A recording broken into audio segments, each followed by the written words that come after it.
the Copyright Act 1976, allowance is made for fair use for purposes such as criticism, comment, news reporting, scholarship, and research. Fair use is a use permitted by copyright statute that might otherwise be infringing. Nonprofit, educational, or personal use tips the balance in favor of fair use.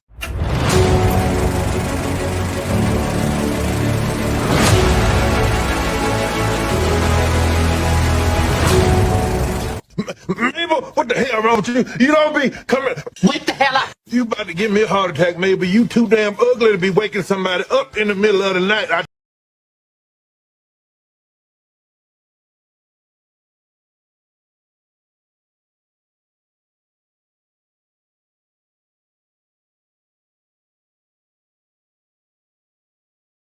Put me on flipping screen. Put me on screen.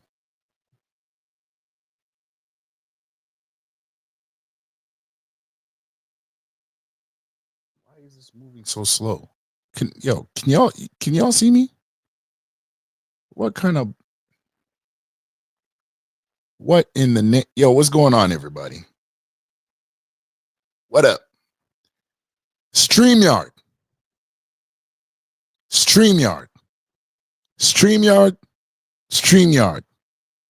I'm going to tell y'all this for the last time.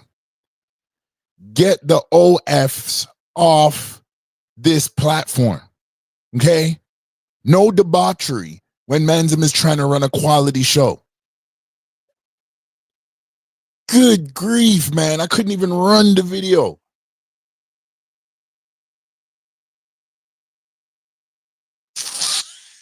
Y'all, I hope y'all is doing well. I really do, because StreamYard's messing with me, and I'm pretty pissed right now. I'm not even gonna lie to you. I'm pretty upset. I guarantee you, if I wanted to sit here and chat bare foolishness about how the man them need for do this to the girl them and do that to the girl them and all type of foolishness, they'd be like, oh yes, let's run it. But nah, because man is up here trying to, have a good time with the families and actually, possibly inspire somebody to not waste their time in life. Nah, the stuff we doing over here. Pardon me a moment, everybody.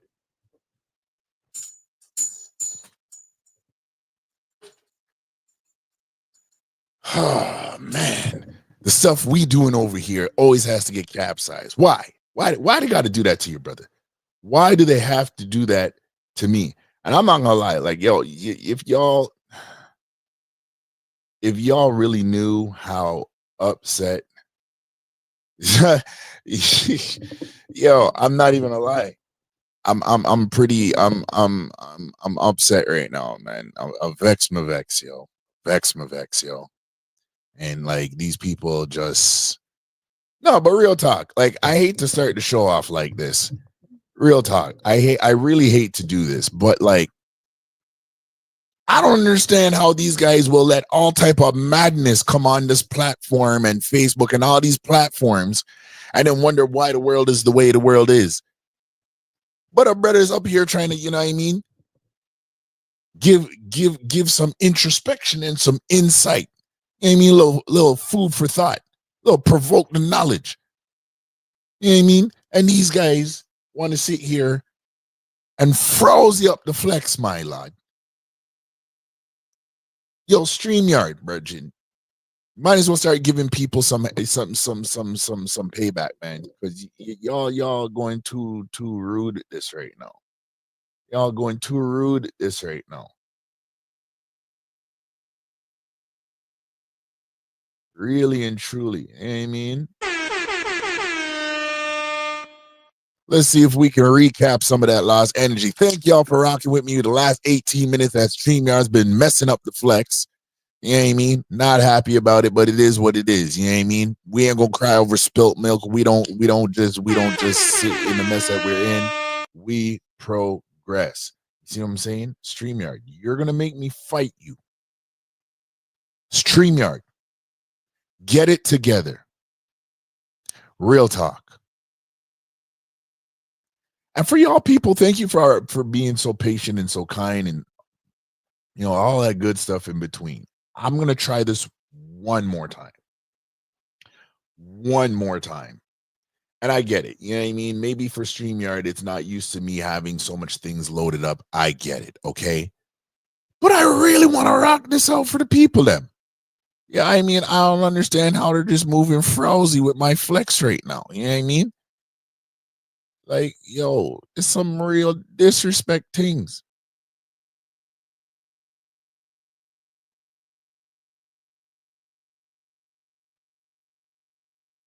You see what I'm saying?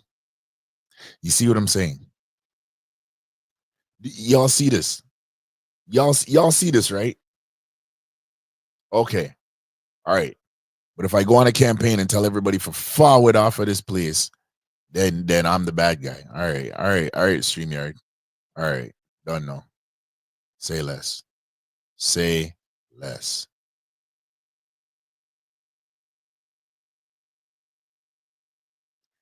Anyways, now that we're here, blessings and salute to everybody that's in the building.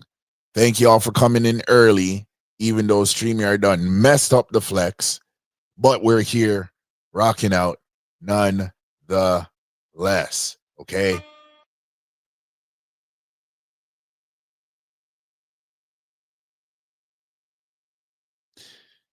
I'm pretty much I think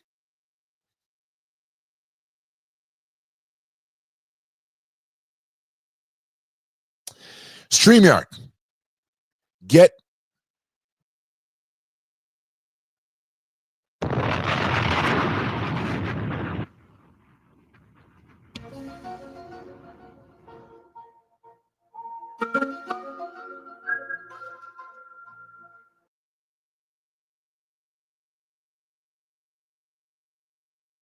StreamYard, y'all need help. I'm not even gonna sugarcoat this garbage anymore. Y'all need help.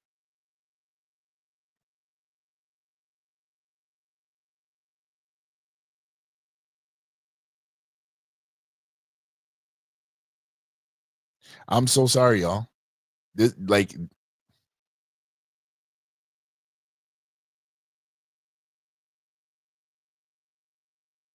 yo, is it just me or am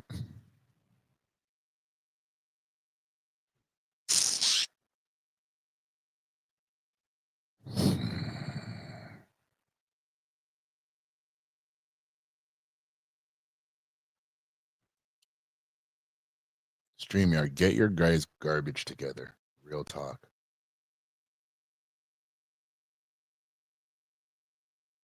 Oh, snap. You know what I just noticed, everybody? I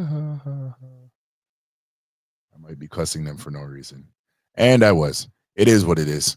I don't know about y'all, but I need like maybe like another 2 seconds to regroup.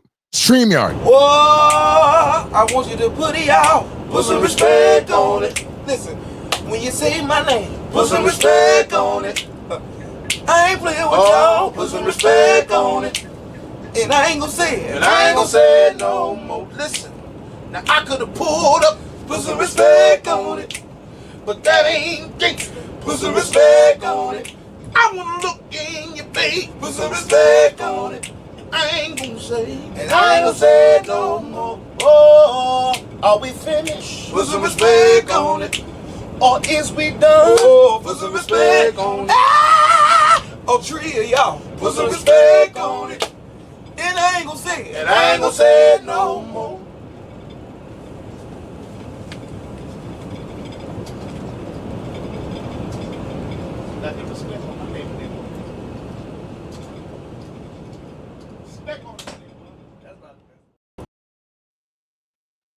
StreamYard, put some respect on the areReal name.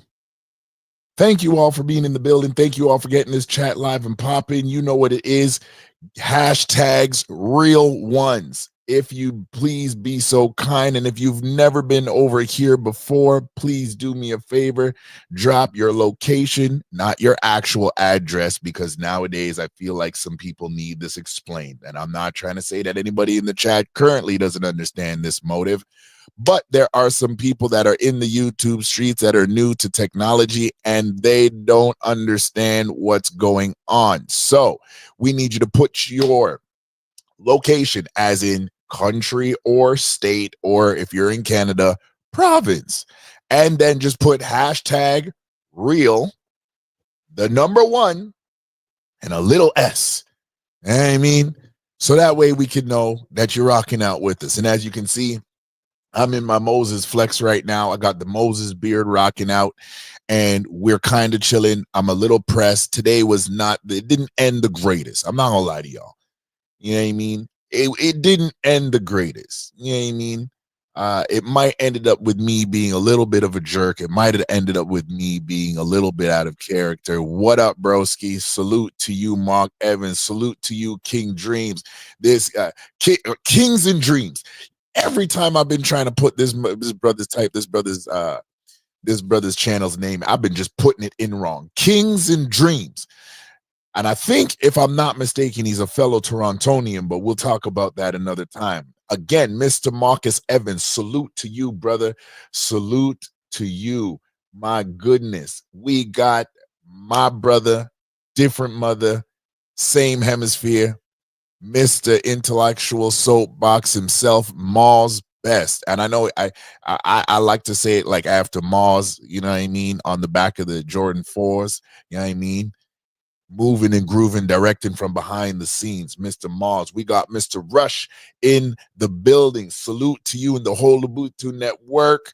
Salute to you, my brother. And don't worry, everybody, I'm coming back for everybody who was here earlier. Just give me 1 second.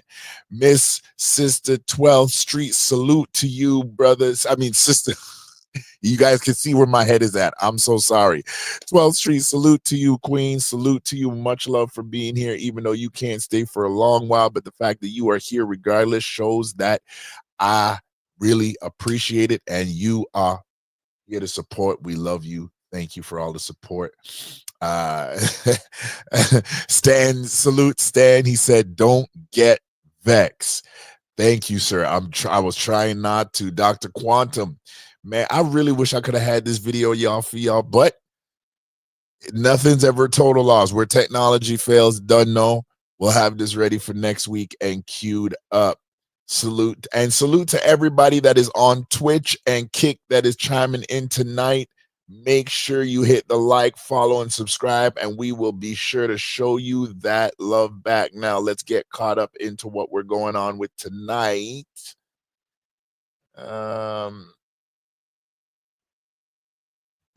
Queen Melissa, salute to you. Big love in the building.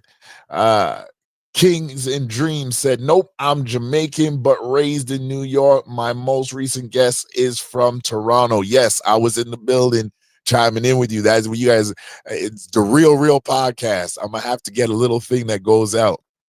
The real podcast. I know it's a little bit of a tongue twister when you see it, makes you pay attention, but I don't mind not everybody being able to catch it right off the bat. It makes you got to look on it and be like, the real, yeah, you know what I mean? I'm okay with that. I am okay with that. Brother, take your time. I'm okay. I got some things to get out of the way and in the way, so we gonna do it now. Now that the comments is all caught up to date, thank you all. Please keep the chat popping as we go. Salute to everybody being in the building. If you don't know who I am Conrad. I am the host of the areReal podcast. We are what? Real people having conversations about real things. And we say it again, we are real people having real conversations about real things. Everybody give yourselves a round of applause for being in the building on this Friday evening or Friday night, depending on what side of the coast you are on.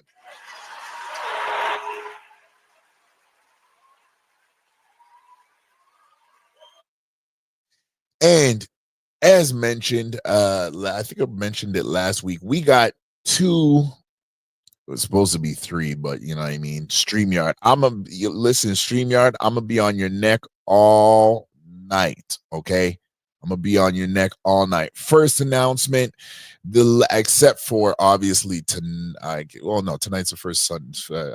I'm tripping, man. I'm tripping. Sitting here talking about the last Friday in the month, and it's the first Friday in June. I am tripping, y'all. I am tripping. Sorry. First Friday in June, but the last Friday of every month, we will be endeavoring to have just a chilling Friday. So let me get this up into the screen. When you guys see this thumbnail here, okay, when you see this thumbnail here, chat, I'm gonna take you off the screen just for a little bit. When y'all see this thumbnail here, you know on the real, it's the last Friday of every month, and we are calling it just chilling Friday. So that means anybody pull up. If you want to introduce the topic and we can chill, debate, react to a video, you drop the link, share the screen. We do whatever we can do, and we will make sure that we are having a good time with our peoples. And ladies, above all, you are welcomed here. Don't think that is just the brothers alone, and if you show up, you're gonna get your head bit off. Now, I mean, if you come here and you're not ready to heal, chances are we all might catch some licks, me included. Okay, I am not perfect, and by no means, but I am making sure that I'm trying to do better and better every day. Even when I stumble, I still have a chance to get up, and so do you. And not to chime in on somebody else's quote, but we definitely want to be a solution-based atmosphere as well. So we'll highlight issues, we will highlight nuances, we will highlight problems, but let's endeavor going forward to make sure that we are able to do what? Find a solution. Salute while we're introducing this to brother Vaughn. Eric, where is your faith? My faith is in Jesus' blood and his righteousness. Salute to you, brother. Salute to you. And, so as we come, be prepared. Unless we have a series going, the last Friday of every month will be a just chilling Friday. And I just wanted to make sure I got that out to y'all so y'all knew what was going on over here. And right now,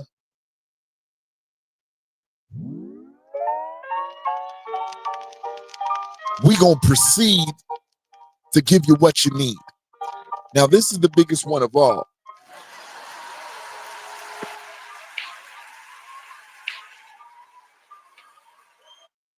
This is the biggest one of all right here. I need some show music for this. Y'all, I need some show music for this because this is important. This is important to me right here, okay? Let's bring this volume down just a little bit right there. Okay, we all good? We all good? You hear that little ambiance music in the background? I hope we're all good. Let me know if it's too loud. Let me know if the sound is chipping or anything at all, okay? Now, we've been working on something around here because we definitely wanted to pay homage, give honor, and thanks to those who have been with us from the very, very, very start. I mean, before I even showed up on a panel, before the Real was invited into a group, before we were ever invited to show up on anybody's panel, this is where we're coming from. And we're not slowing down, but we want to give definite homage and pay our respects to those who have been up. And how do we intend to do this over here on the Real? Well, we're going to do it like this. We're going to do it with this. This is, anytime you see this, let me drop the banner down, or the ticker down. Anytime you see this, this is what we call the Real VIPs. As you can see, it's got that nice plush touch to it. It's got that real honor to it. And we endeavor to honor those who were with us in the very beginning when I couldn't figure out StreamYard. Apparently, I can't still figure out StreamYard, but we'll work on that, okay? For those who were the first donations, for those who were the first panelists up here, and the only one that is not up here, because he doesn't exactly have a channel, at least not by what I've found so far, but honorable mention to the sensei, the Jedi Master himself, Mr. Paulo Fessa. Bless you, sir. And And some of these cats, you guys probably haven't seen them in a while, but they are building. Now let's get into this.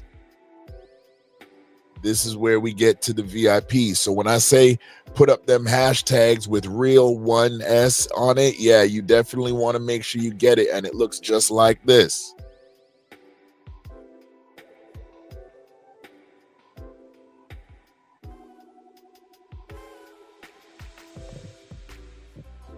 So if you can't see that in the chat, let me go ahead and blow that up. As you come through here, we want to make sure that everybody gets recognized, everybody gets the honor that's due them, and we definitely want you to be a part of our family because we growing over here. So if you hit up the hashtag real ones, from everything from being a mod in the chat, making sure there's no cornballs in there saying any loose stuff, making sure that the men are respecting the women and the women are definitely respecting the men. This is honorable for the community that we're trying to build over here. And so as you come up, yes, Stan, as you can see, thank you, Stan. Much love to you, brother. And this is our way to pay homage. So let's go through this right now. Let's go through this right now. Okay, I'm gonna get myself out the way. Bam.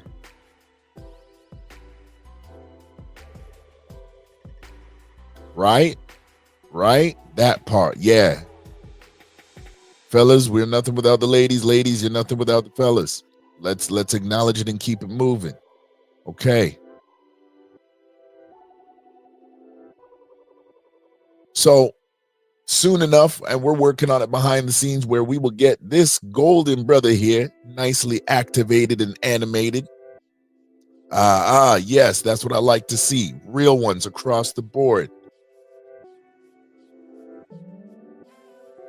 That's what we like to see. Real ones across the board. Real ones across the board. Yeah.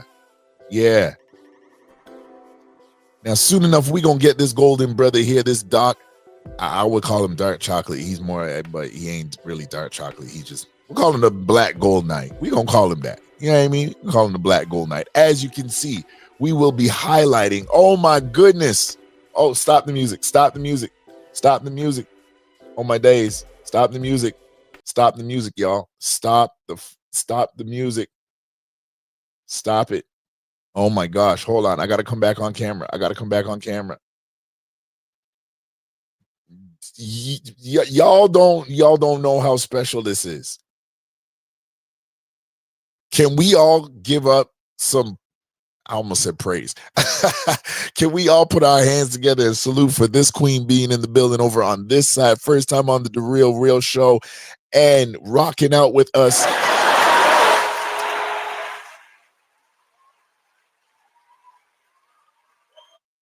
Queen Real Precious. Oh my days. Salute to you, Queen, for being over here. This might not mean a lot to you, but it means a lot to me, and I'll tell you why. Because I remember when you were, I don't want to say early instrumental, but still instrumental as one of the panelists on, I believe it's the Lapeef Network, if I'm not mistaken. That's where I first had the pleasure of seeing you flow in between. And sister, I got a lot of respect for you. Much love to you, Queen. Much love and blessings to you. You don't even know.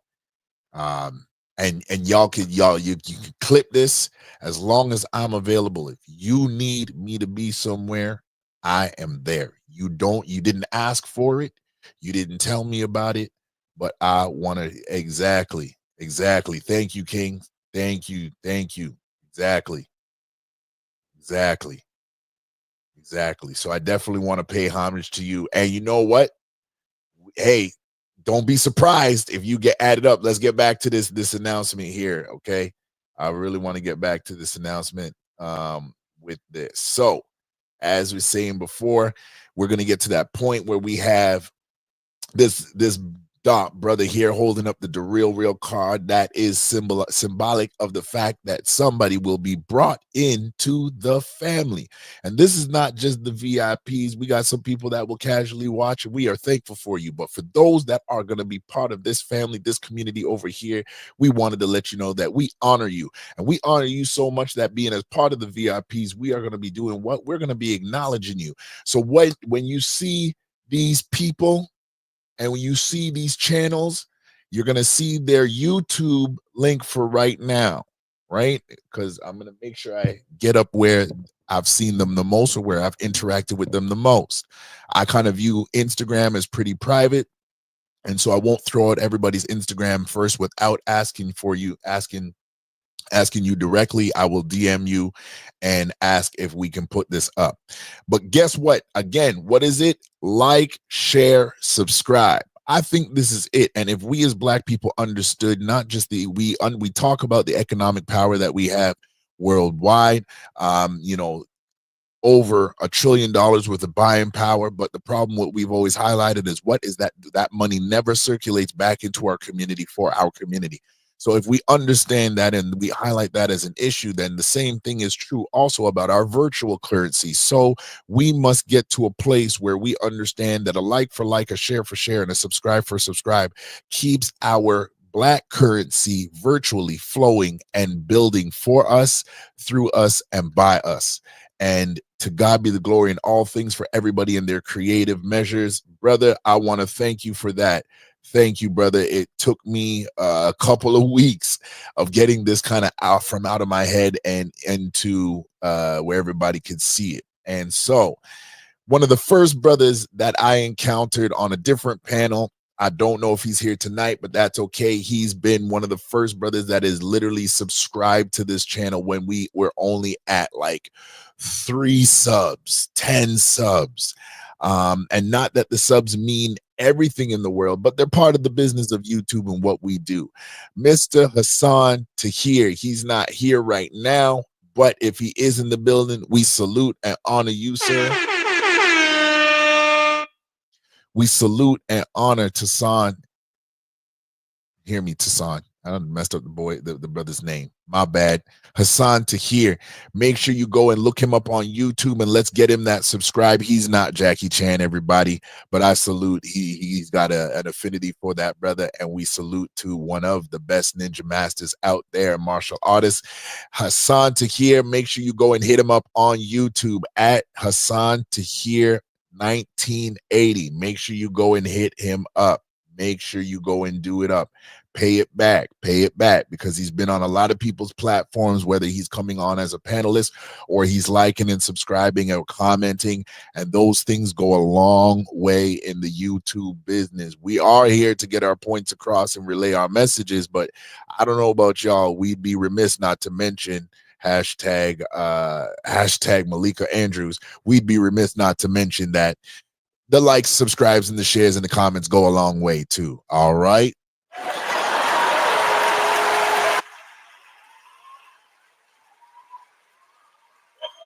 We got Mr. Stan, Big Stan. Oh, bro, you know what? I got to do something special for you, too. I'm getting an intro ready for you, one specifically to your character type when you come up on the platform.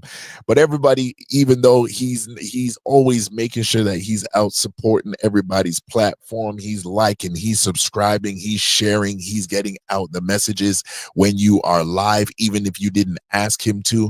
And the most important thing of all, he's a true brother. I've had some really great conversations, and we've been building a really great brotherhood, not one that I expected, but I am thankful for it every single day. And go subscribe to him just because if you, and trust me, Stan is the man. I'll show you how this guy's a brother. There'll be times where I'll be building a topic, or we be brainstorming on something, and this brother will come out of nowhere with at least 10 exact clips that you could use to get your point across and get everything flowing. So definitely I want to shout out to him, and big salute. Just go subscribe to him. He's not going to ask you for it, but I'm going to ask you for it. because everywhere he goes, everywhere he is at, it keeps the family circle and it lets YouTube know that we not just people over here. We got a real family over here. You figured it, feel me. We got Will Nicosi.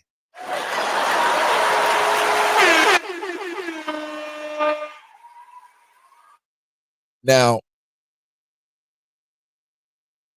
I need to come up for this one. I'm gonna come up for this one, just for a little bit. Okay, Will was one of the first guys in terms of a content creator to kind of be a sensei to me and kind of teach me without teaching me. Teach me certain things, and there's a lot of things I'm still learning. But he was one of the cats to really kind of lay that groundwork and pay it forward, and not just by the stats of his mind. This man actually opened up his wallet, and I'm not gonna post it, but he was one of the first sponsors of the show for the Real. And yeah, on one hand, he made the joke and say, "Hey, put this towards your first camera." But we did, and this isn't the camera I'm using now. I tell you guys the truth, because I hate when you get good technology, but you don't have other good pieces to make it flow the way it should. And that is, again, not to hit it so much, but that's real. Okay. So I just want to make sure I pay that forward and you guys understand that this man right here, Will Nicosi, he's out conquering the known and the unknown world. But if you all be so kind to make sure you hit up his page on YouTube at Will Nicosi. That's Nacouz or ZI. Will Nicosi, the Kava Club, real classy gentleman, real focused on men being men, really focused on tearing down the boundaries of the gender wars and helping in this space and this community to undo some of the division that has happened, especially coming out of the pandemic. We got Mr. Sophisticated Jerk, and he's not in the building. He might pop in later on tonight, and if he doesn't, we still going to pay homage to him. Again, another brother, as I said, well-versed, well-traveled in this life. Again, a brother true and true, through and through, and he works hand in hand with the movie. That he calls them bad movie reviews or the worst movie reviews ever. I don't think so. I have a deep, again, founded respect for this brother, and as much as I don't hit him up, because I understand how married life and he's busy with doing what he's got to do. But salute to him. Do me a favor. Go find him on YouTube at Manic Sophistication. At Manic Sophistication. Subscribe. Make sure you subscribe to him. And trust me, this wasn't everybody, but this is an introduction, so I couldn't put everybody up here tonight. We got Mr. Damien. I call him Mr. Sweetwater, Mr. Crystal Clear, Mr. Don't put no sweat off my back, Mr. Can I Get Some Podcast? Salute to him. Damien, he was one of the brothers that definitely made sure that I was able to not only just have some people rocking out in the comments, but him, Paulifessa, Sophisticated, Will Nicosi. Those are the original panelists on the Real. If you go back and you check into our playlist, you'll see those three guys interchangeably at different times. Some of them, sometimes we were all together. And he really, he challenged my narrative and some of the thoughts to get me to think on a broader scale. And I really respect him for that. Salute to you, Mr. Damien. Can I Get Some Podcast? Go over to YouTube, put him in the search bar at Can I Get Some Podcast 4411.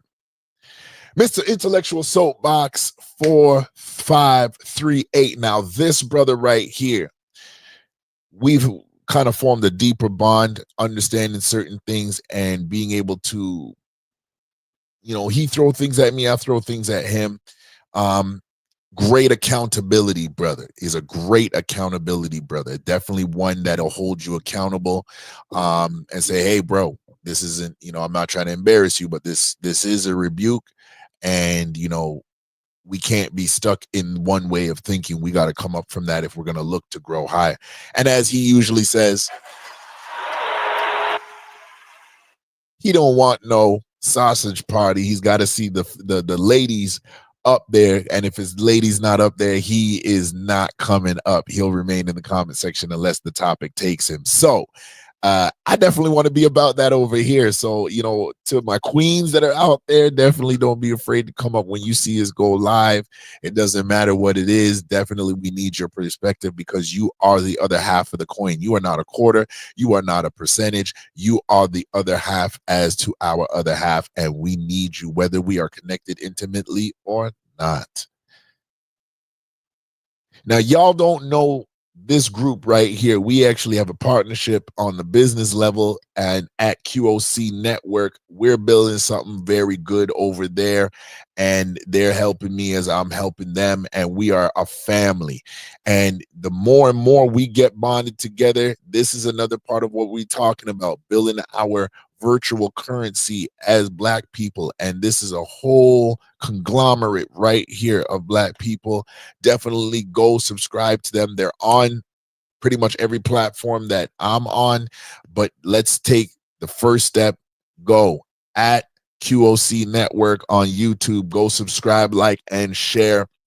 Wonderful, great bunch of queens over there. And so much so that, you know, the head of that party, Egypt, I call her mama. She knows I got a deeper relationship on that side, and I'm so grateful for her. And y'all, I'm pretty sure that's it.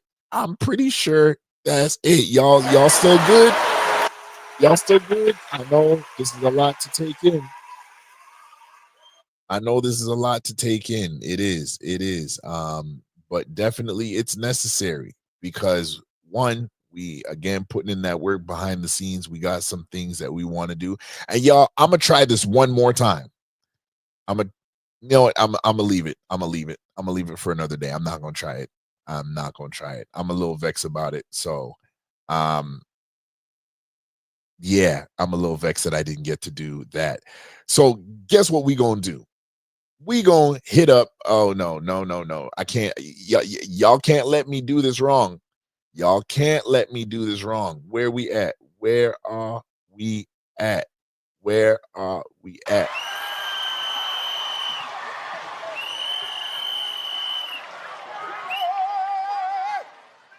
One hitter quitter, TKO you.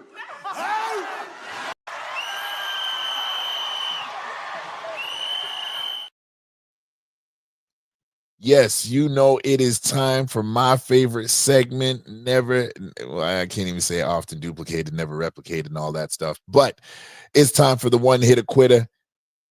This segment is rated R for realism. Real talk, real vibes, real personality, real ish going down. Not suitable for the faint at heart. And definitely it is not suitable for the faint at heart tonight. I'm going to tell y'all that. I ain't holding no punches with this one. You feel me? Okay, let's get into this. Okay, so I don't know where everybody's residing. I don't know who's following sports or not, but we got the Indiana Pacers. Salute to them, and Pascal Siakam, Tyrese Halliburton taking a 1-0 lead over the MVP of the league, Mr. Shai Gilgeous-Alexander, a Toronto native, a Canada native. Salute to this brother and these young brothers being in the finals, fighting for a chip. And I'm conflicted. I'm not gonna lie to you. I'm conflicted. I want Indiana to win because of Pascal Siakam. Not gonna lie. That's it. I want him to, just because of him. No slander to Tyrese Halliburton, but that's just what it is. But then my Canadian native. Now, Corey Joseph, who used to play for the San Antonio Spurs, won one with them. He got a chip with them.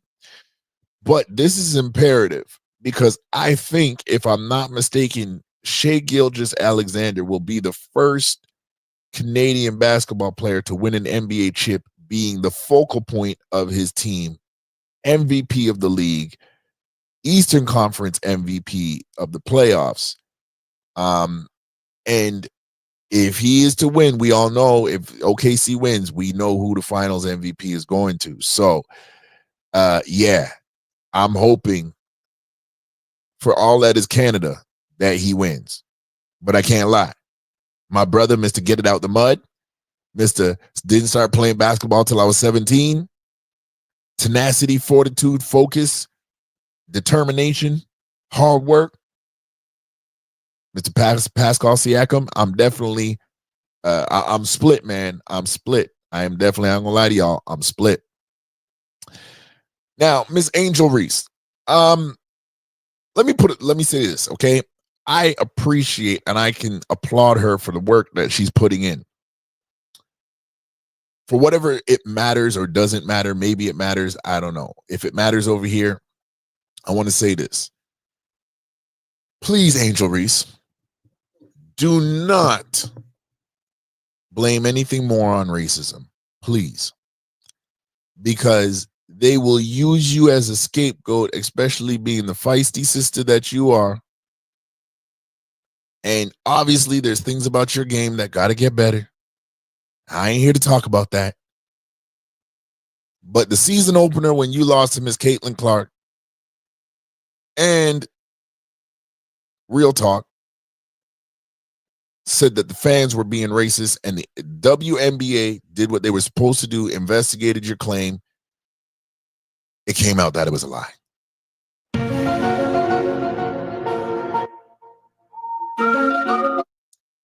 That's not cool. I'm not gonna lie to you. That's not cool at all. Okay. So we got to make sure we tighten up these things, especially where we as Black people are concerned, because there's always 100 knives thrown at us, no matter what anybody wants to say. Okay, salute to you. Salute to you. Salute to you. Yes, travel safe, rest well, and we will connect. We will definitely connect. Much love to you and the family. God bless you.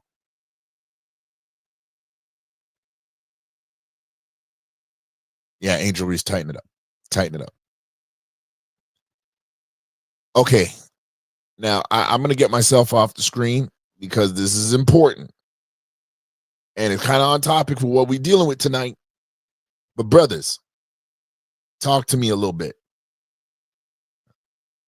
Would y'all let me know, okay? Let me know.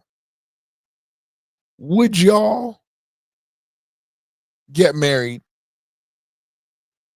to this sister here without a prenup? My man was in the friend zone while she was shooting music videos with a rapper that she actually liked, but by her own words, he was a bum and wasn't going nowhere, didn't have no money, pockets was super flat, even though he had a 1.2 chain. You know what I mean? And Stan said no. Oh my days.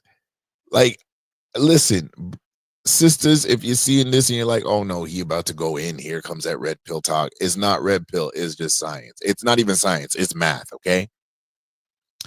If you keep me in the friend zone while I'm a nobody, and no offense to Travis Hunter, he's still not like the greatest looking brother out there. You know what I mean? He's not rugged as a football player. Yeah, you know what I mean? So it is what it is. This brother here, this brother here decided that he loves this girl so much that he got married to her with no prenup. I commend that.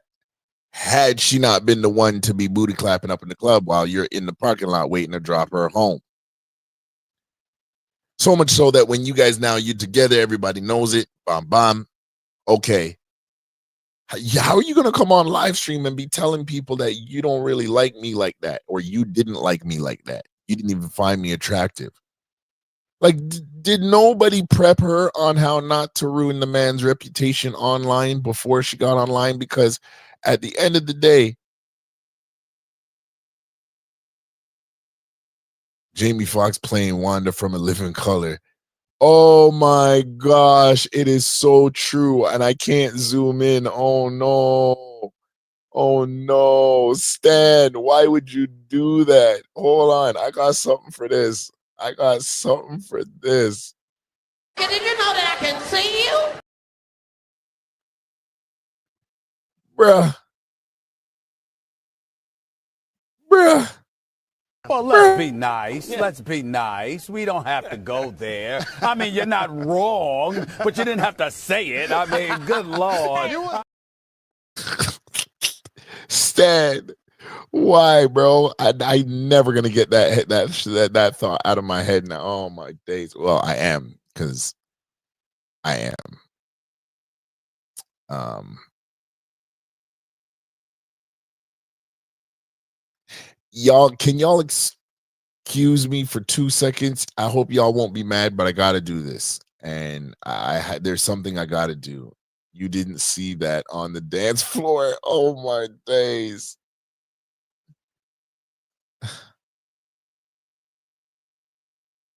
Oh.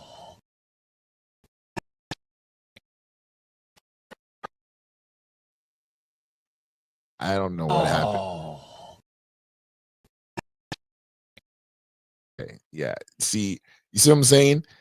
As soon as we get into a part, there's a okay. These boys want to start dissing me, but this is real talk, Stan. This is what I think about the man. Hey, y'all, come look at this.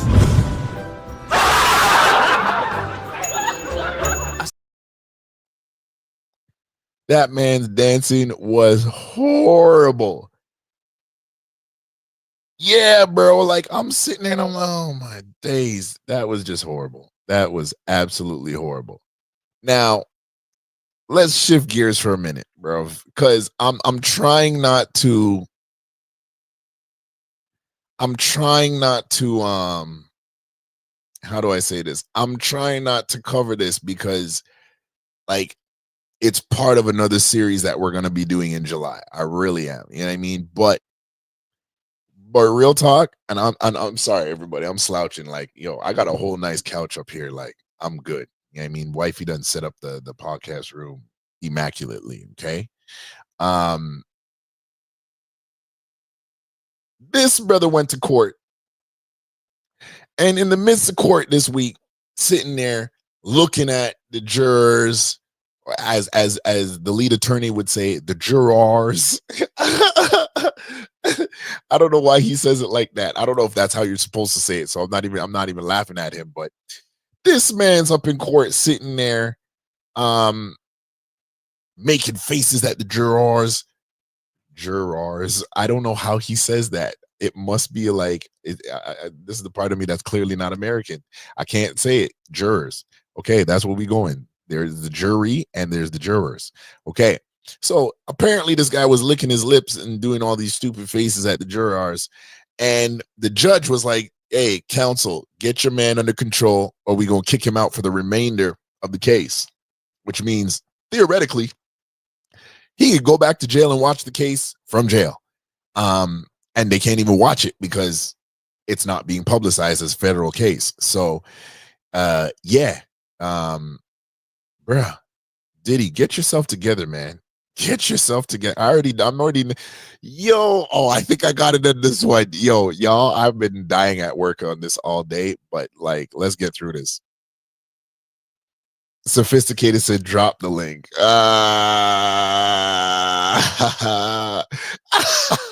Stan said, not licking his lips. Bro, when I tell you, the man was.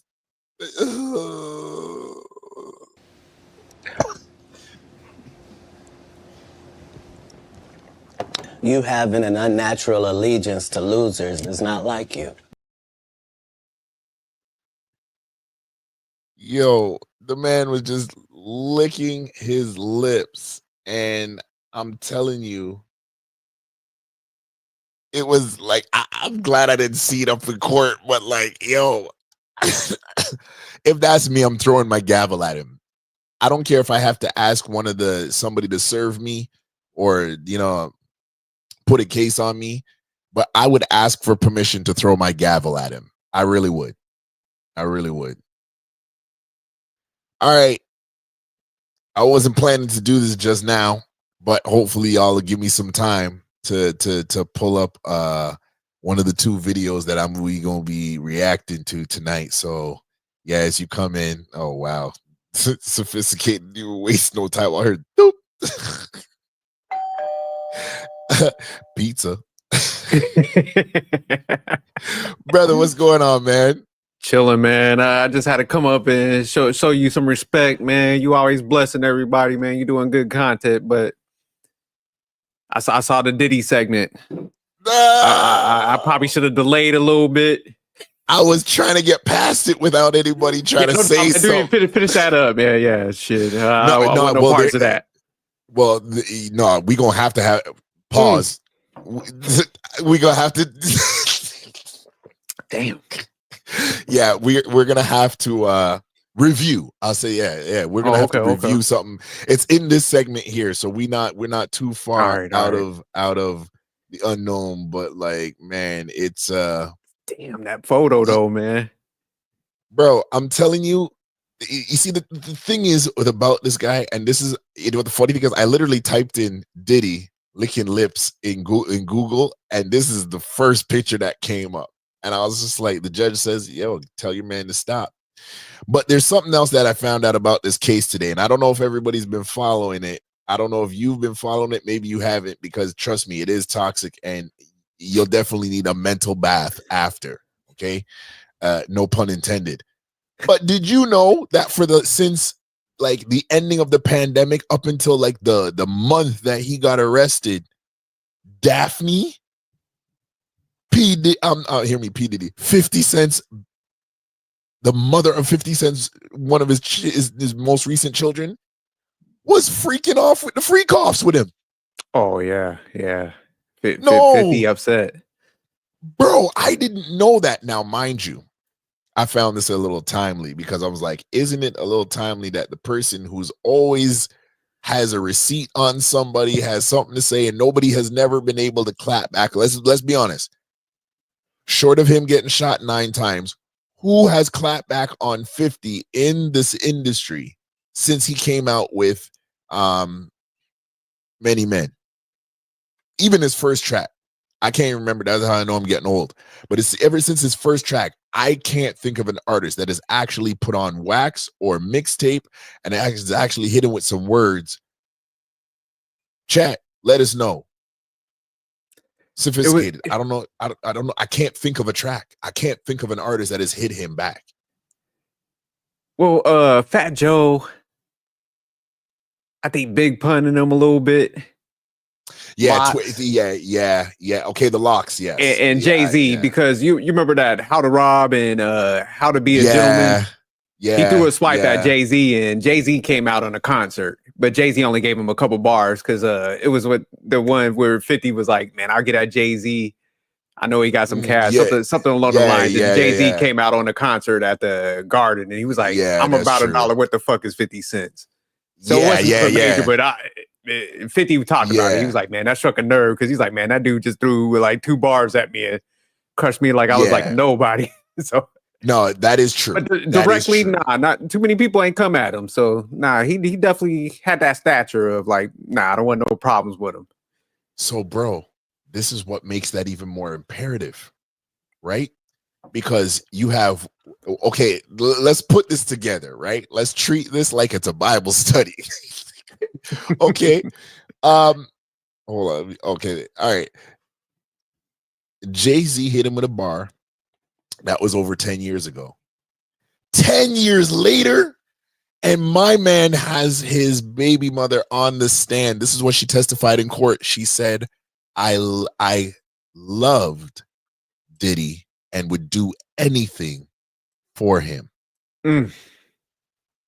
I had to unpack this at work. I was actually laughing, and I got up from my desk, right? And I started thinking about this because she's at this time when she started the freak off, her and 50 are already broken up.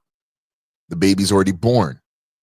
So could this be a situation where she was looking for somebody who had more influence and that had maybe like a brighter spot than 50, and and she got she got baby oiled into Diddy and then just couldn't find her way out?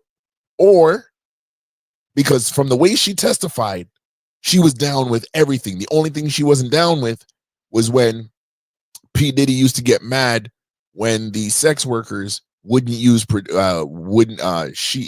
he would get mad when she made the sex workers wear protection. Damn. But she would still go through with it because, as in her words, and this is what she testified in open federal court, that she wanted to make sure that he was pleased and taken care of.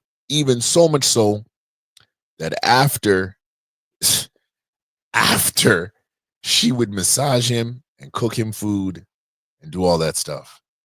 Bro, is this not the biggest clapback of the century? Like, I'll be honest, if I'm Ja Rule, I'm finding 50 different ways to rap about this.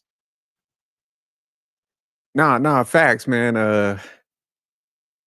Cause first of all, man, here's the reality. And this is a sad thing. You know, we talk about it all the time, man, because, you know, we just got different mindsets where, you know, I know you preach about it. I'm on the same wavelength. Like, man, get the female that's into you that won't even maneuver like this. But Shorty was around the industry. That's the reality.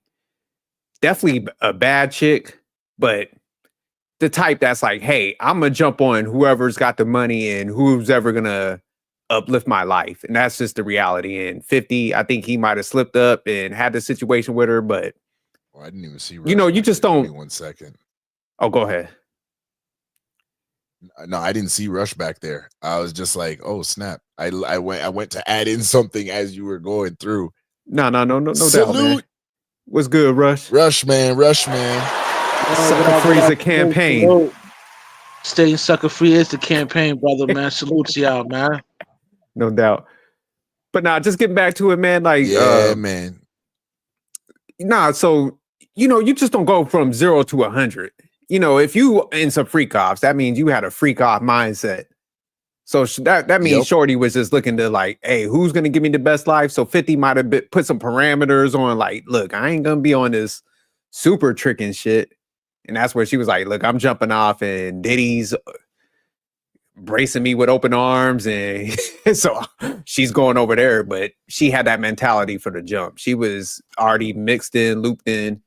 So it seems like the industry dudes, it's almost like, man, they just mess with the same females, man. I don't know what it is from Amber Roses. They can't go nowhere. Yeah, so it's just that's the reality, man. They mess with the same females, and all of them. Diddy just anteed up and took it up a level to where he's embarrassed him now, because everybody was getting at Diddy, but Diddy was like, yeah, let me get this clap back on y'all. Like, y'all, okay. Because I'm check not my videos out. I was wondering, how is this guy going to court and the feds got the tapes? Like, the feds are just cooling. Like, they haven't even gotten to use the tapes. They still got like a month and a half to get through this case, right? I think they're only about 3 or 4 weeks in just now. So they said it was only supposed to go 2 months. It's gonna go longer than that, because they haven't gotten into full concrete proof of the racketeering aspect. They're using the freak offs and his intimidation of said women to salute Vaughn. What's good, Vaughn? They're using that to kind of pin him with the RICO. In my opinion, in going back and studying the institution of the RICO and how it was reformatted and used against the Italian mafia, and then coming through over the last 20, 30 years, the prosecution right now is like, they kind of have it in the bag, but they don't have it fully in the bag. So it is a possibility, by however long they take to establish the full course of the RICO, that Diddy could actually walk on this. Rush, what do you think about that, man? Like, this man has the mother of it. Y'all, can we got to unpack this, bro? Because this is how I feel about it, man. That's how birds move, man. Nah, man, she's a bird. No, but it's, bro. But this is like Travis Hunter times 10. Like, if there was a Super Saiyan of Travis Hunter situation, like, it's this right here. Like, so you saying 50 like a super Travis Hunter? well, now he is. No, I agree. I Like, agree, bro, man. you can't come out and say nothing about no candy shop, nothing, because the next question I have is, was you waiting in the parking lot while the freak offs were going on? Talking about you ain't never That gone was to a freak after. off. That was after. He cut her off. He cut off Daphne Joy Yeah, after he before. caught. Hold on. After he got caught her cheating on him with a dude within the apartment that he was paying for. Damn, So so ever she since cheated on then, him? yeah. Ever since then, but she's a bird though. This is what birds do, man. The signs is always there. You know what I mean? The signs is always there when a bird is a bird, man. You know what I mean? And I'm not shocked that she linked up with Diddy.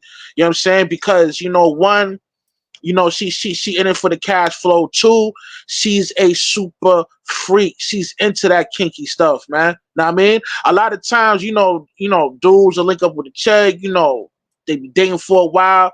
He haven't scratched the surface on how much a freak shorty is, man. But a lot of times there's a lot of females that's into weird shit like this, man. Know what I mean? Stay sucker free. Science is always there, you heard? But Rush, let me ask you a question real quick, because y'all go if ahead. that's the case, we got to give smoke to Fifth, right? Because it's like, man, it's almost like, man, this is one of the mega rappers, one of the most visible people, man, doing movies and shows, and it's like, man, you give a bird a baby, so don't we got to give him the smoke? Yo, not really, because when she first got into the limelight, she didn't have, her reputation wasn't tarnished like this. Her reputation was like, yo, she's a dime and she's been dating like celebs here and there, but like her reputation wasn't a bird. Like we just now finding out, like it started to unravel later on. Know what I mean, that she was a bird. Know what I mean, and yeah, man. Sometimes, this could happen to any dude, man. You see an Get the attractive fuck out of female. here. No, word Rush, is born. I think you try to give 50 cover, man. I think 50 was Nah, on some sucker simp shit, man. That's what nah, I'm thinking. man. Nah, man. I mean, at the time when he was dealing with Shorty, you know what I mean? Everybody was looking at her like, yo, the supreme dime piece, right? Word is born. So when he bagged her, niggas was giving Fifth mad props for bagging Shorty. But that wasn't the only chick that, you know what I mean, he slid up on. Like, yeah, other broads too. It's just that this one was noticeable because she had clout herself. So when she linked up with Fifth, they started dating or whatever, and Fifth knocked her out. You know what I mean? That's when niggas started noticing her even more. You know what I mean? But nah, like it wasn't no, like, yo, that could happen to any dude, man. You see an attractive female, you don't start figuring out that she's a bird later on. You know what I mean? But see, Okay. but Rush, man, here's the issue with that. That means you infatuated. So it's like if you seen it and you It ignore wasn't. it, Yo, it's because not man, even like. I'm telling you, nobody goes from 0 to 100 like that. That's what I'm saying. Listen. If Fifth was doing what Travis Hunter is like, if he was doing the same thing what Travis Hunter is doing with his shorty, then I would call him a sucker. But it wasn't on that kind of type of time when she first linked up with Fifth. Nobody really knew. Nobody didn't know she was a bird like that. Everything started to unravel to the point where if it wasn't for this case, we wouldn't know how much of a freak this broad is, man. Know what I mean? Man, you You know can what I'm look at her and saying? tell, man. What y'all talking about? Nah, man, What y'all, you can't just look Conrad? at a person and know that they're into some weird shit like that. Conrad, I know you I got mean, discernment, brother. Look at her, man. You can let the eyes Well, don't lie, Rush. okay. Let's back it up a little bit as we talk about discernment, because we literally gonna move from here literally right into Rush the up here topic. coddling these niggas. I'm sorry. Okay. Oh my goodness. Okay. I'm ladies. Keep it in the bag, okay, ladies. We just got to kill the one. My head hurts. My head hurts. Oh, I need an aspirin. I need an We going aspirin. in tonight. I'm not ready for. Oh, hold on a minute. Yo, I don't even know what to do right now. I beg your pardon. Yo, Dr. Umar, where you at? Okay.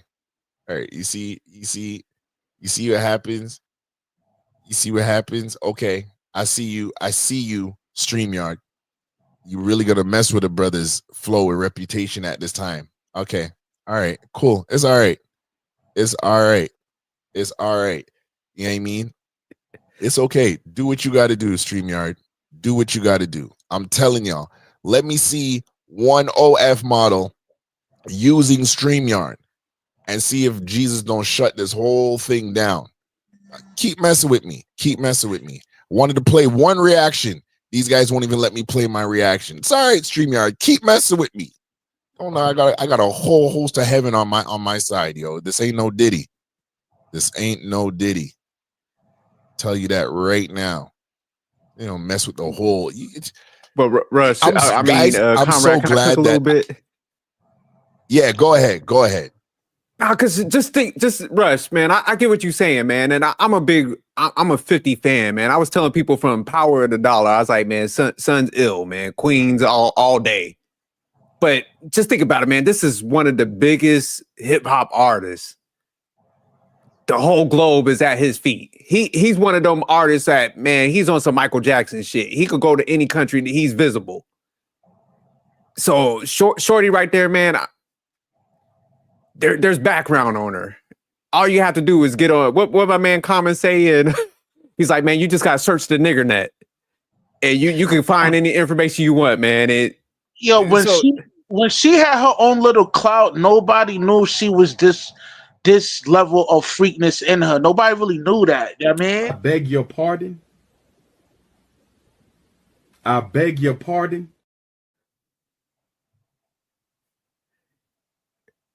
Rush, you could just tell how she maneuvered though. Oh no. Yo, we gotta hold on a minute. We gotta hold on a minute. I might have to change batteries and everything for this tonight. No, we pause to the Diddy Rush, references. my brother Rush wilding tonight. No, hold on. Okay, first of all, I'm grandstanding tonight. Hold on. Okay, we got Dark Lake in the building. Salute What's good, to Dark y'all. Lake? King said facts, and I'm pretty sure that's between what y'all was just going back and forth with. He said facts to what Sophisticated was saying. Intellectual says, OG, that's a stretch to compare him to Mike. Yeah, facts. I was wilding on that one. Yeah, just a little bit. Dark Lake kept laughing. We got in the bill. I gotta play music for this one. Dame Dollar. What's up? Dame, what's good? What's up, my brothers? What's going on? Dame, I saw you cooking on fatty shit yesterday. I was about to send a super chat. Like, y'all done got my boy Dame back out of retirement. Man, I don't know if I'm gonna go back on that show. That's the way they set up is just not set up. Nah, real, man, I think y'all got a good mix, man. I think it's a good pushback, man. I think I don't know, man. You need it in the space, Dame. Going up man. there, rep. Dame, what's up? Dollar time. What's going on, bro? What's good? What's man? going on, brother? Yeah, man. What's happening with y'all? I I saw can't the thumbnail and was like caught a glimpse of it before I jumped on, and I was just like, oh yeah, this is definitely a topic I want to fellowship with the brothers about. Oh, for sure. No, Stan, we're not comparing him to Mike Tyson either. Any of the Mikes, not Mike Jackson, not Mike Jordan, not Mike Tyson. I don't know if there's another Mike, not Mike DeLorean. Yeah, Mike Mandalorian. We might find that brother and Michael Rappaport. None of that. Yeah, none of the Michaels. We can't put him in the same category. It's unfortunate, but I mean, okay. Since we talking about and Sophisticated, you asked me a question about having discernment and being able to tell whether what's going on with this projected female that may be in front of me. Yeah, I mean, I've had to practice discernment. In my opinion, I think all men have to practice discernment when it comes to date, even especially in this time, but just in general, dating, talking to, because you could be okay, I'm gonna just chill out I'm gonna see him, exchange numbers. We have a couple conversations, maybe go on a coffee date or whatever. See what the ambiance is like. And during the conversation, you're like, nah, this ain't it. And it's not because she did something, it's because her pattern of speech has shown the depths of her mind. And you're kind of like, you already see that door, and you're like, nah, I'm not going there. So it's like outside looking in, or outside looking in towards Miss Daphne. I can't lie. I was like, dude, you're gonna regret the day that you give a baby by her or get a baby by her. And I mean, I'm not gonna lie. If I was 50, I'd be crashing out right now. I'd have to release my own tapes. I'd be like, if Diddy's got her on tape, well, what about these tapes? I would just have to. I would be. It's not even my child or my woman or ex-woman, and I'm crashing out at work. Like, Dame, did you hear what happened about Daphne Joy going up there and she went and testified? Talking about how she loved Diddy and Diddy her man, and how she was in it, and the only time she was mad at him is when he made the sex workers take off protection. Bro, I've been mentally wounded all day because of this. And the other side of it is just like, how do I look at 50 now? Like, he doesn't get to come out and talk about nobody until he corrects this. And the reason why he has to correct this is because that's his baby mom's, not because she did it while he was, they may have done it. I actually believe she was probably going on while they were together. I'm not gonna lie. I don't think so. I think she thought she. I thought she was. So. Nah. Yeah, I agree with you, Raj. I think she thought 50 was going to be the bag. He turned out not to be the bag. I think he's got good lawyers, so he probably was breaking her off maybe 10 grand a month in some child support. And then like she just got too used to like the goods life, like that opulence and stuff like that. So she was trying to hold on to that with everything. So she was willing to play the game so she could like be adjacent to like celebrity and money and stuff like that. Some women will, but she definitely fumbled the bag with Fifth when she got caught cheating on him. That's when he completely cut her off. You know what I mean? And plus, like she's not getting that much off of Fifth because she drives like a Toyota Camry. So obviously her allowance. Y'all keep cooking for a bit. I'll be right back. With the child support isn't that massive where you're just driving a normal whip. You know what I mean? But she started getting caked up again when she linked up with Diddy. You know what I mean? Because Diddy gave her allowance I think 10 grand a month. So he paid her rent and gave her 10 grand a month. So she was she probably had a rent that was like 10 grand, plus he broke her off another actual 10 grand. No. Diddy was paying her rent too. So Diddy was paying the rent and also giving her allowance every month. You know what I mean? She wanted 15 grand a month, but Diddy was like, yo, nah, I'm not doing that. He said, I'll give you like 10. You know what I mean? But there's like a stipulation that comes with that. So he like, yeah, I'm gonna do this, but yo, you gotta do the freak offs with me. You know what I mean? And she agreed with it. You know what I mean? She said she was down with it because, she pretty much insinuated that she a freak like that too, So y'all think she just turned into a freak when she met Diddy? Nah, that's what I'm trying to get at. It's just that because the money's the motivation to link up with Diddy, she's willing to explore that to the max. You know what I mean? Now it got to a point where she was like, yo, this is like too much. I don't want to do this no more.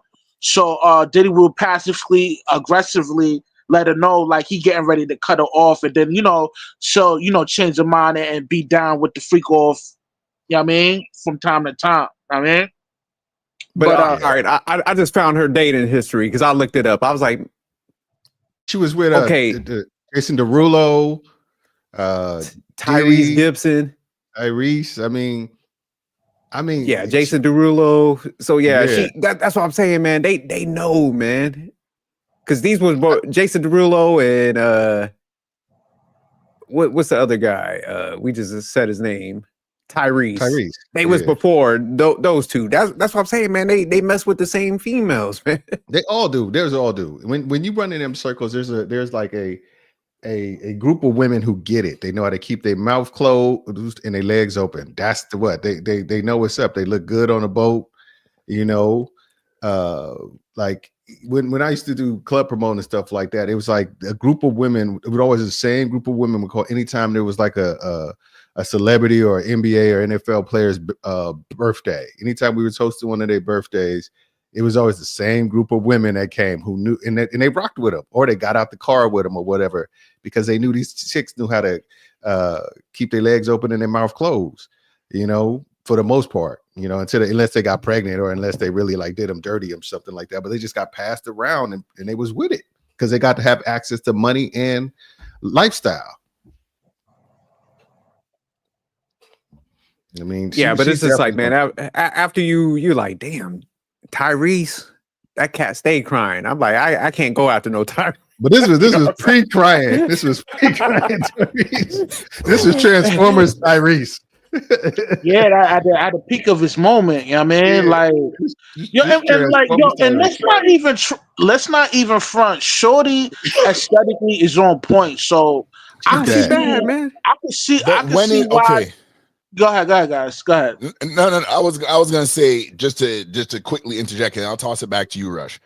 When I mean, obviously, when it comes to you know, the Hollywood scene, they rock in a different crowd. But for like regular cats, because I'm not gonna lie, I've come across a 1-2 cats where I'm looking at them and they're like, oh, you know, this is my baby mom's, and I'm like, I got some Diddy files and I can't even say nothing. Oh, not that. Because Nas had a song like that. He said, "What's love when you can't tell your man his girl's a hoe because you fucked her before." No, it's not because you was one of the dudes she was holding with. I didn't do it, but I mean, I know of a situation. You know what I mean? And the situation is bad, and I'm sitting there looking at him like, "Oh, okay," and she's looking at me with that dead stare, like, how is he gonna react? Is he gonna, like, you know, when you know somebody be like, oh my God, I didn't know you actually settled down and came out the streets. What you doing here? Like, this is why the situation has me messed up, because I'm looking at Fifth and I'm just like, dude, I can't even look at you the same. What did before I left, King Deserves, I said Kings and Dreams said Fifth deserves this because bro has taken his bullying too far. But how does it blow back on Fifth? How does it blow? I'm really wondering, how does this blow back on Fifth? She wasn't doing it while she was with him. Because after him was Jason Derulo. She started messing with Jason Derulo. Then she started messing around with when Jason Derulo got that one pretty, what's that pretty model chick? Yeah, that little light-skinned John. I forgot her name. It's like gray. She got gray eyes. Yeah, something like that. She got her pregnant. Then that's when she went into this whole like. Is it Garcell or Marcel or whatever her name is? Let me see. Let me look it up real quick. I ain't gonna, Jason, Jada Ruler, nigga. That nigga be having some nice Jones, nigga. Like Jenna Fuma or something. Jenna. Her name's Jenna. Yeah. You guys killed me. I agree with Kings and Dreams, man. The reason why you got to put it on Fifth is because, man, they be infatuated. So I get it. She's a bad chick, but it's just like, man, this dude got. I'm telling you, man, he walk into like Bucharest. He's getting the baddest in Bucharest. That's how big this dude is. That's what I'm saying, man. He don't have to be like infatuated and mesmerized by it's not chick over here that got not being infatuated. It's it's infatuation, man. You don't put a baby on a chick like that, man. It's not a fact. When niggas smash a dime piece, nigga, we brag about that shit, my nigga. You know what I'm saying? 50? Like you act like you never done some shit like that before. You know what I mean? I'm just telling you because, man, I got some family that's like high up in the industry like that knows a lot of these cats. And man, when you go to the like videos, man, they literally have chicks that look like Daphne Joy, like tenfold around the building, man. In New York, that's what I'm saying, man. Like this is the norm for these cats. Right. But here's my question. Okay. But here's my question. When are guys like this, like in terms of Fifth? Because I mean, clearly this is shifted, right? Like, I mean, I don't know. Maybe I've never really looked at it like this in the terms of like, okay, they rock with a certain crowd, so with that certain crowd is going to come certain things. But like, this is why I can't look at these guys like they're really anything in terms of to like, let's say I was out of the way and someone 50 was supposed to be a model to my son, I'd have to like materialize and come back to life and be like, no, you can't like there. I'll be honest, Dame, in my opinion, this is just my personal opinion. There is something to be said about having an individual like Daphne as the mother of his child. Because she didn't just turn like this after she broke up with him. Dude, hold on. Yeah. I don't know why you giving 50 so much grace, dog. Hold on a second. I'm gonna lay it out. I'm gonna lay it out for you to play it out. Hold on. Let me or give him some such headache. Hold on. Oh, okay. Let's call it. I meant grief, not grace. Oh, okay. Okay. Let's call it. I don't know why, because it's like, look, 50 was an ex-drug dealer, gangster rapper, like, you know, he's got really like he has like that no nonsense kind of like, you know, I'm the shit mentality. And I don't think he was like, you know what, I like you, Daphne Joy, you're gonna be the only girl I'm messing with, so I'm gonna have a baby with you and that's gonna be it. I think he was just banging raw, and then he got caught up banging raw like a lot of dudes do, and then he was like, I'm keeping it. Listen, he's like, I'm keeping it. She saw the bag. If Fifth was a sucker, right? That the latest chick he had is Cuban Link. Now she asked him for like, I think like 10 something minor, right? 10 bands, right? You know he cut it off. He's like, yo, my nigga, how you gonna ask me for 10 bands, but you can't ask your own biological father for 10 bands? He was like, yo, I came to the conclusion that I needed to cut it off. He cut it off just for that. So Fifth is sucker free, man. You know what I mean? He got caught up. He got caught up. He got caught up. He did not. Everybody make it seem like he's just a super like intelligent, should be on the ball. Why is he absolved of making the same mistakes dude who work at Target do? I mean, just like you smashed the wrong pick. I mean, some people had a mentality. Money don't make you mentally intelligent or make you astute up to how to protect yourself all the time. You get caught up just like every other. You're a man, you get caught up sometimes. Yeah, people make mistakes, man. I mean, no, I got y'all, man. And I don't even think he's a sucker, but I'm just saying, man, like, because he had the whole situation with his son. And then it's just like, man, when you a celebrity, because he makes good moves, man, regardless what anybody says. Yo. So he presents as a little more intelligent than I'll say most rappers, but this situation just kind of caught everybody off guard because it's like, damn, man, like any dude will make a mistake like that, man. Because I guarantee if you ask him like, hey, man, if you could go back and fix this shit, he'd be like, oh, hell yeah, I fucked up. Dude, hold on. And you know that brothers quick. My bad, quick. Salute to what's good, Jay? Jay being in the building. Up, salute, brother. Dude, and I just want to say that, you know, it's the thing is this. It's like, and even if that's not the case, she presents herself as a down ass chick. Like she's herself like, you can do whatever you want. I'm down with it all. I'm just here. I got you. You can be. She may have played that card too, where she was like, I'm gonna be that you're ride or die, down for anything or whatever.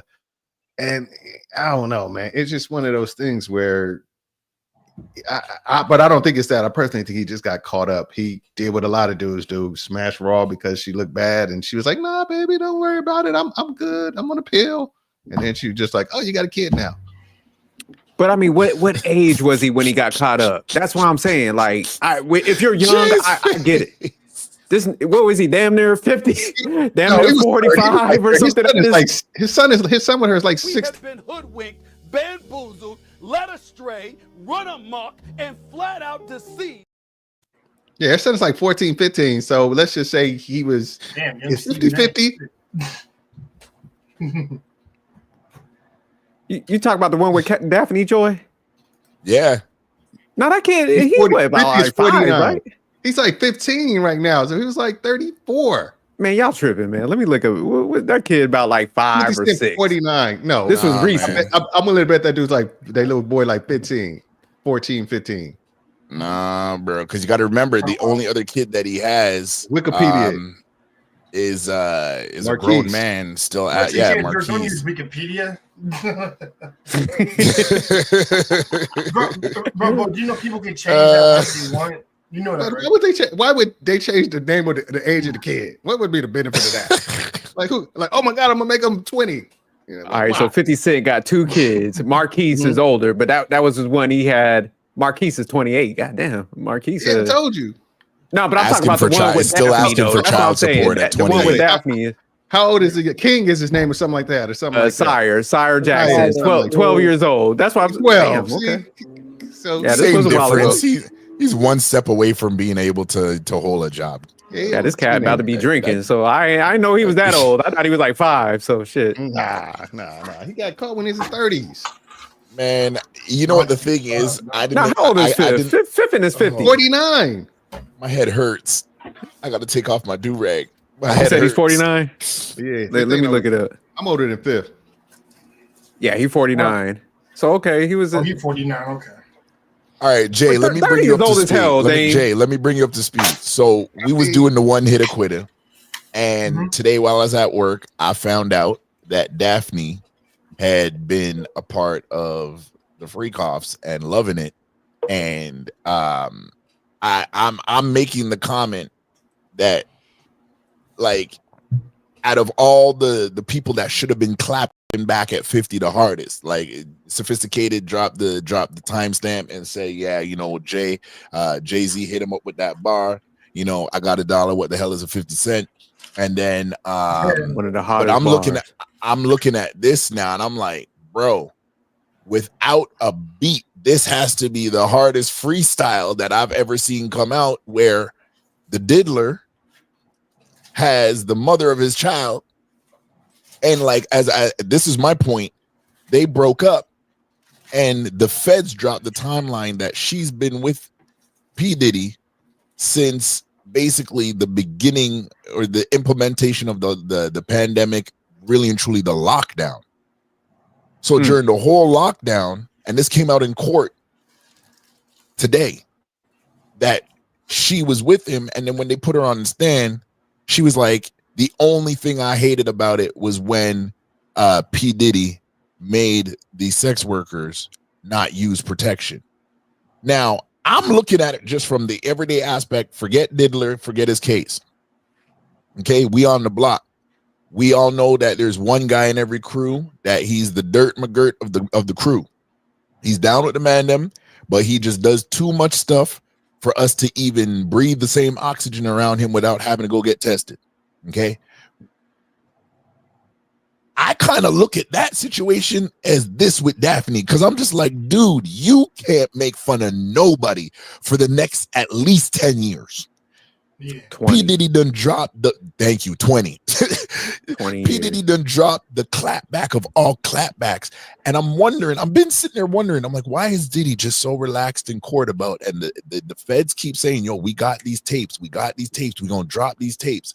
And Diddy's just sitting in court, just chilling, getting reprimanded for licking his lips and all type of foolishness. And I'm wondering, and then I see this and I'm like, oh my gosh.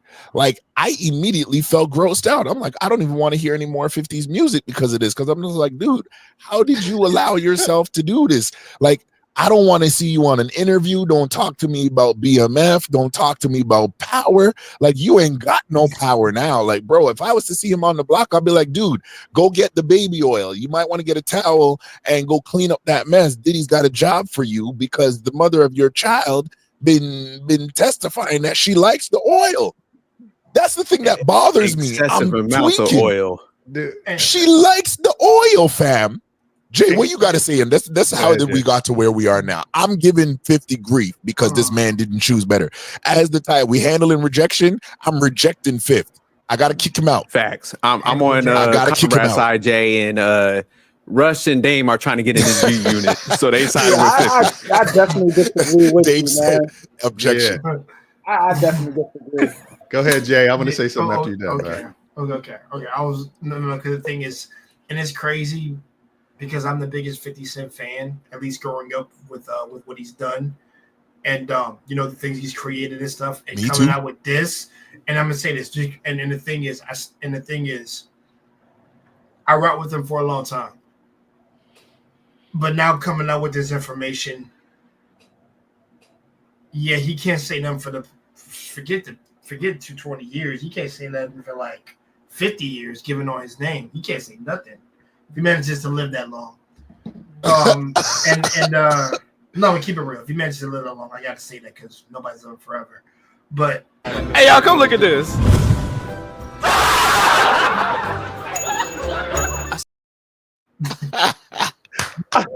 That's gonna be every time Fifth says something, bro. Every time he says. Yeah.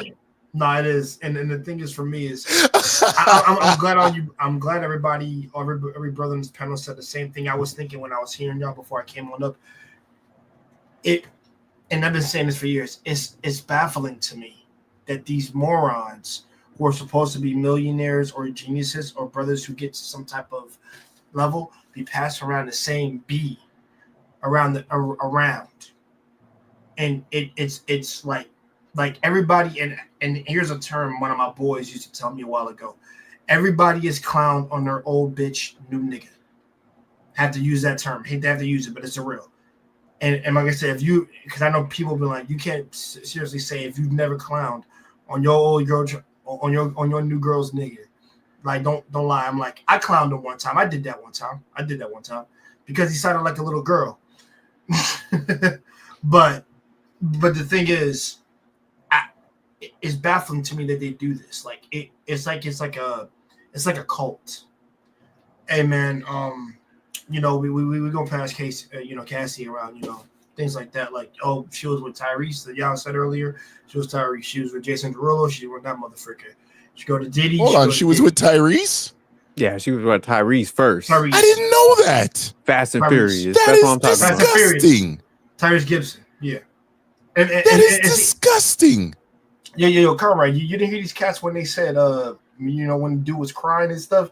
I already knew who they was talking about the minute before they even said that. I was like, yeah, that confirmed it. Like, not the every 24 hours we get, not that one. Yeah, not. Oh my gosh. No, but like I said, this is a thing that's been going on like probably for like I want to say eons because we ain't that long, but it's been going on for decades and things like that. Like you pass the same chick around just because it's like, to me, it's like a whisper in code to well, she know what the deal is, so she'll shut up, she'll follow the rules and things like that, but she's the only one you can use. But it's just like, I see it as this. This is just my thought process. This is why I really abide by bro code amongst my brothers, because the thing is, I could never be in the same pussy one of my homies was in. I don't want to. And the thing is because it's too close to family, and I don't like that shit at all. Any lingering issues from that motherfucker, you're gonna bring them on to me, and I don't want that shit. I don't want to know about that. All I know is that my homeboy is cool. And that's all I better ever hear. I don't want to hear shit. But that's why I wouldn't do it. And that's why I said it's a tongue-in-cheek thing that like I told my dudes, I wouldn't go with any girl you ever been with. I don't give a damn how fine she was, bro. Like take her ass to Chico or some shit. I don't want it. Like, dude, go somewhere else with that because it's ridiculous. And like I said, because it gets real ugly. Yep. Like this case right here. And I've always said this. Once she knows too many people, airing out all that dirty laundry will be spread around. And I promise you, you are not gonna like what comes out. Because it comes out. Yep. And after that, the internet wins. I'm gonna validate what Jay says, and then Sophisticated, I'm gonna pass it to you, and then we just gonna toss it up, man. Because my head still hurts. I feel like I done. Oh, I think get Dame before me because I think Dame want to rebuttal. Okay, so all right. Dame. I'll get Dame, and then I'll get you Sophisticated. So, this is about maybe like, this is 2025 now, so you're easily 14 years ago, right? I got me and my homie. He convinced his homegirl's parents to rent me a room, right? So I was like, all right, cool, renting this room. So I had a particular female come through, and it's morning, and we go to take a shower. I go to take a shower, and this female is goes downstairs. She's waiting in the living room. My homie, his girlfriend. Now, mind you, I'm renting from his girlfriend's parents' place. Okay. Yeah, it's about to hit. Trust me. Exactly what you said. It's about to hit. Okay. Yeah, this some Playboy Bunny shit right here. I go take a shower. You She goes downstairs, right? I get out the shower. I come downstairs. Everybody's kind of, now that I'm looking back on it, they're a little antsy, but I didn't catch nothing at the time. So I was like, all right, whatever. So she goes on her way. I go on my way. Long story short, we broke up and she was like, yo, I hate you. Whatever. I was just like, okay, well, whatever. My phone's about to cut off tomorrow. So I don't care. Go hack my phone. What you gonna find? A whole lot of nothing. Ain't no minutes on it anyways. This fool, when I was in the shower, decided to not only bust it down, but take her number. He did not know that she was a little crazy. None of us knew that she was crazy, but he didn't know she was crazy. This girl had a friend that worked for TELUS. Either that or she worked for TELUS. She hacked his phone and his girl's phone and started leaking all the pictures that he was sending to other girls, all them pics. She was hacked his phone from the office of the provider of TELUS and sent it to his girlfriend. And his girlfriend was just waking up in the morning. She's like, what is this on my phone? So now this idiot has to start telling stories out the wazoo. I don't know what's happening. Babe, remember when I sent you this pic? She's like, no, but the message on the top says Amber. Who's Amber? And just a month. So he comes to me and he goes, yo, dude, that chick that you brought over, she's crazy. I'm like, what you talking about, bro? She ain't doing nothing to my phone. My phone's fine. Matter of fact, I got a new phone and my old phone don't even work no more. He goes, yo, Conrad, how you not gonna tell me that she was crazy? I'm like, I didn't know she was crazy. When I left her, I went in the shower. She was saying, what did you do to her? And said, I didn't do nothing. I was like, all right, then. You might want to go to call TELUS and tell them, somebody's from the company's hacking your phone and get them to look into it. Fast forward like 5 years from that time, okay? Mm-hmm. Me, same brother, and his next baby moms is chilling, and they get in an argument, and she comes down the stairs and she goes, Conrad, you know that, remember that time when you brought that girl over and you were taking a shower? I was like, yeah. She goes, he done stepped into the poon poon when you were in the shower, and that's why she went crazy and sent all the pictures. So now you guys got to understand my position. I want to laugh, but I can't laugh. I have to be like, I look at him and he's like, yo, Conrad, you my boy. I would never do that. Here's the problem. He has a reputation for doing this to all his boys. Whether you're serious with the girl or not, he's that guy that you can't leave around your mother. Okay. So literally when this is happening, I look at him and he's like, yo, Conrad, I would never do this. You my boy. Look how many things we done. You bailed me out. You helped me with this. You helped me with that. I helped you with that. I'm like, yeah. I look back at her. She's like, yo, stop letting the man play you, guy. You're not no sucker. The man slept with the girl when she was in the shower. Yo, bro, when I tell you. Yo, sophisticated jerk. That's accurate. Yo, I know what you're So, yo, the whole time this is going on, years, this crazy chick is just messing with his life. She's sending every one of his baby mamas, all his phones, all his numbers, every message. And the reason why I bring this up is because of what Jay just said. And it is completely true. There's got to be statutes of limitations for us brothers on this. And when we talk about handling rejection, the first handling of rejection that we need to do is actually handling the rejection of, yeah, that's what you dealt with, and don't feel no way because you're still my boy, but I wouldn't touch that if your life depended on it. Like, you might have to go to the emergency ward because that's going to cause me some issues. And for my boy, it did cause him some issues. What were those issues? It ended up being jail. It ended up being social services coming in and taking away the kids because of how far this argument went. Not between me and him, but between him and his other baby mama.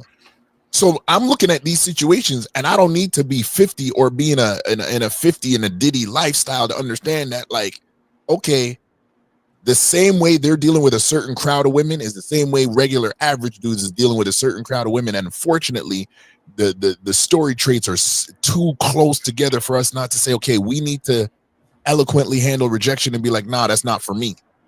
Because sometimes rejection, and Kings and Dreams said it, sometimes rejection is prevention. Real talk. Oh, facts. I would hate, and I'm just saying, look at it like this, brothers. Damien, I'm gonna toss it to you next. I would hate for the mother of my child to be like, I'm crashing out. I might have to go to jail. Like, she might need security. I might go hire the Gross sisters, straight up, to wait outside for her.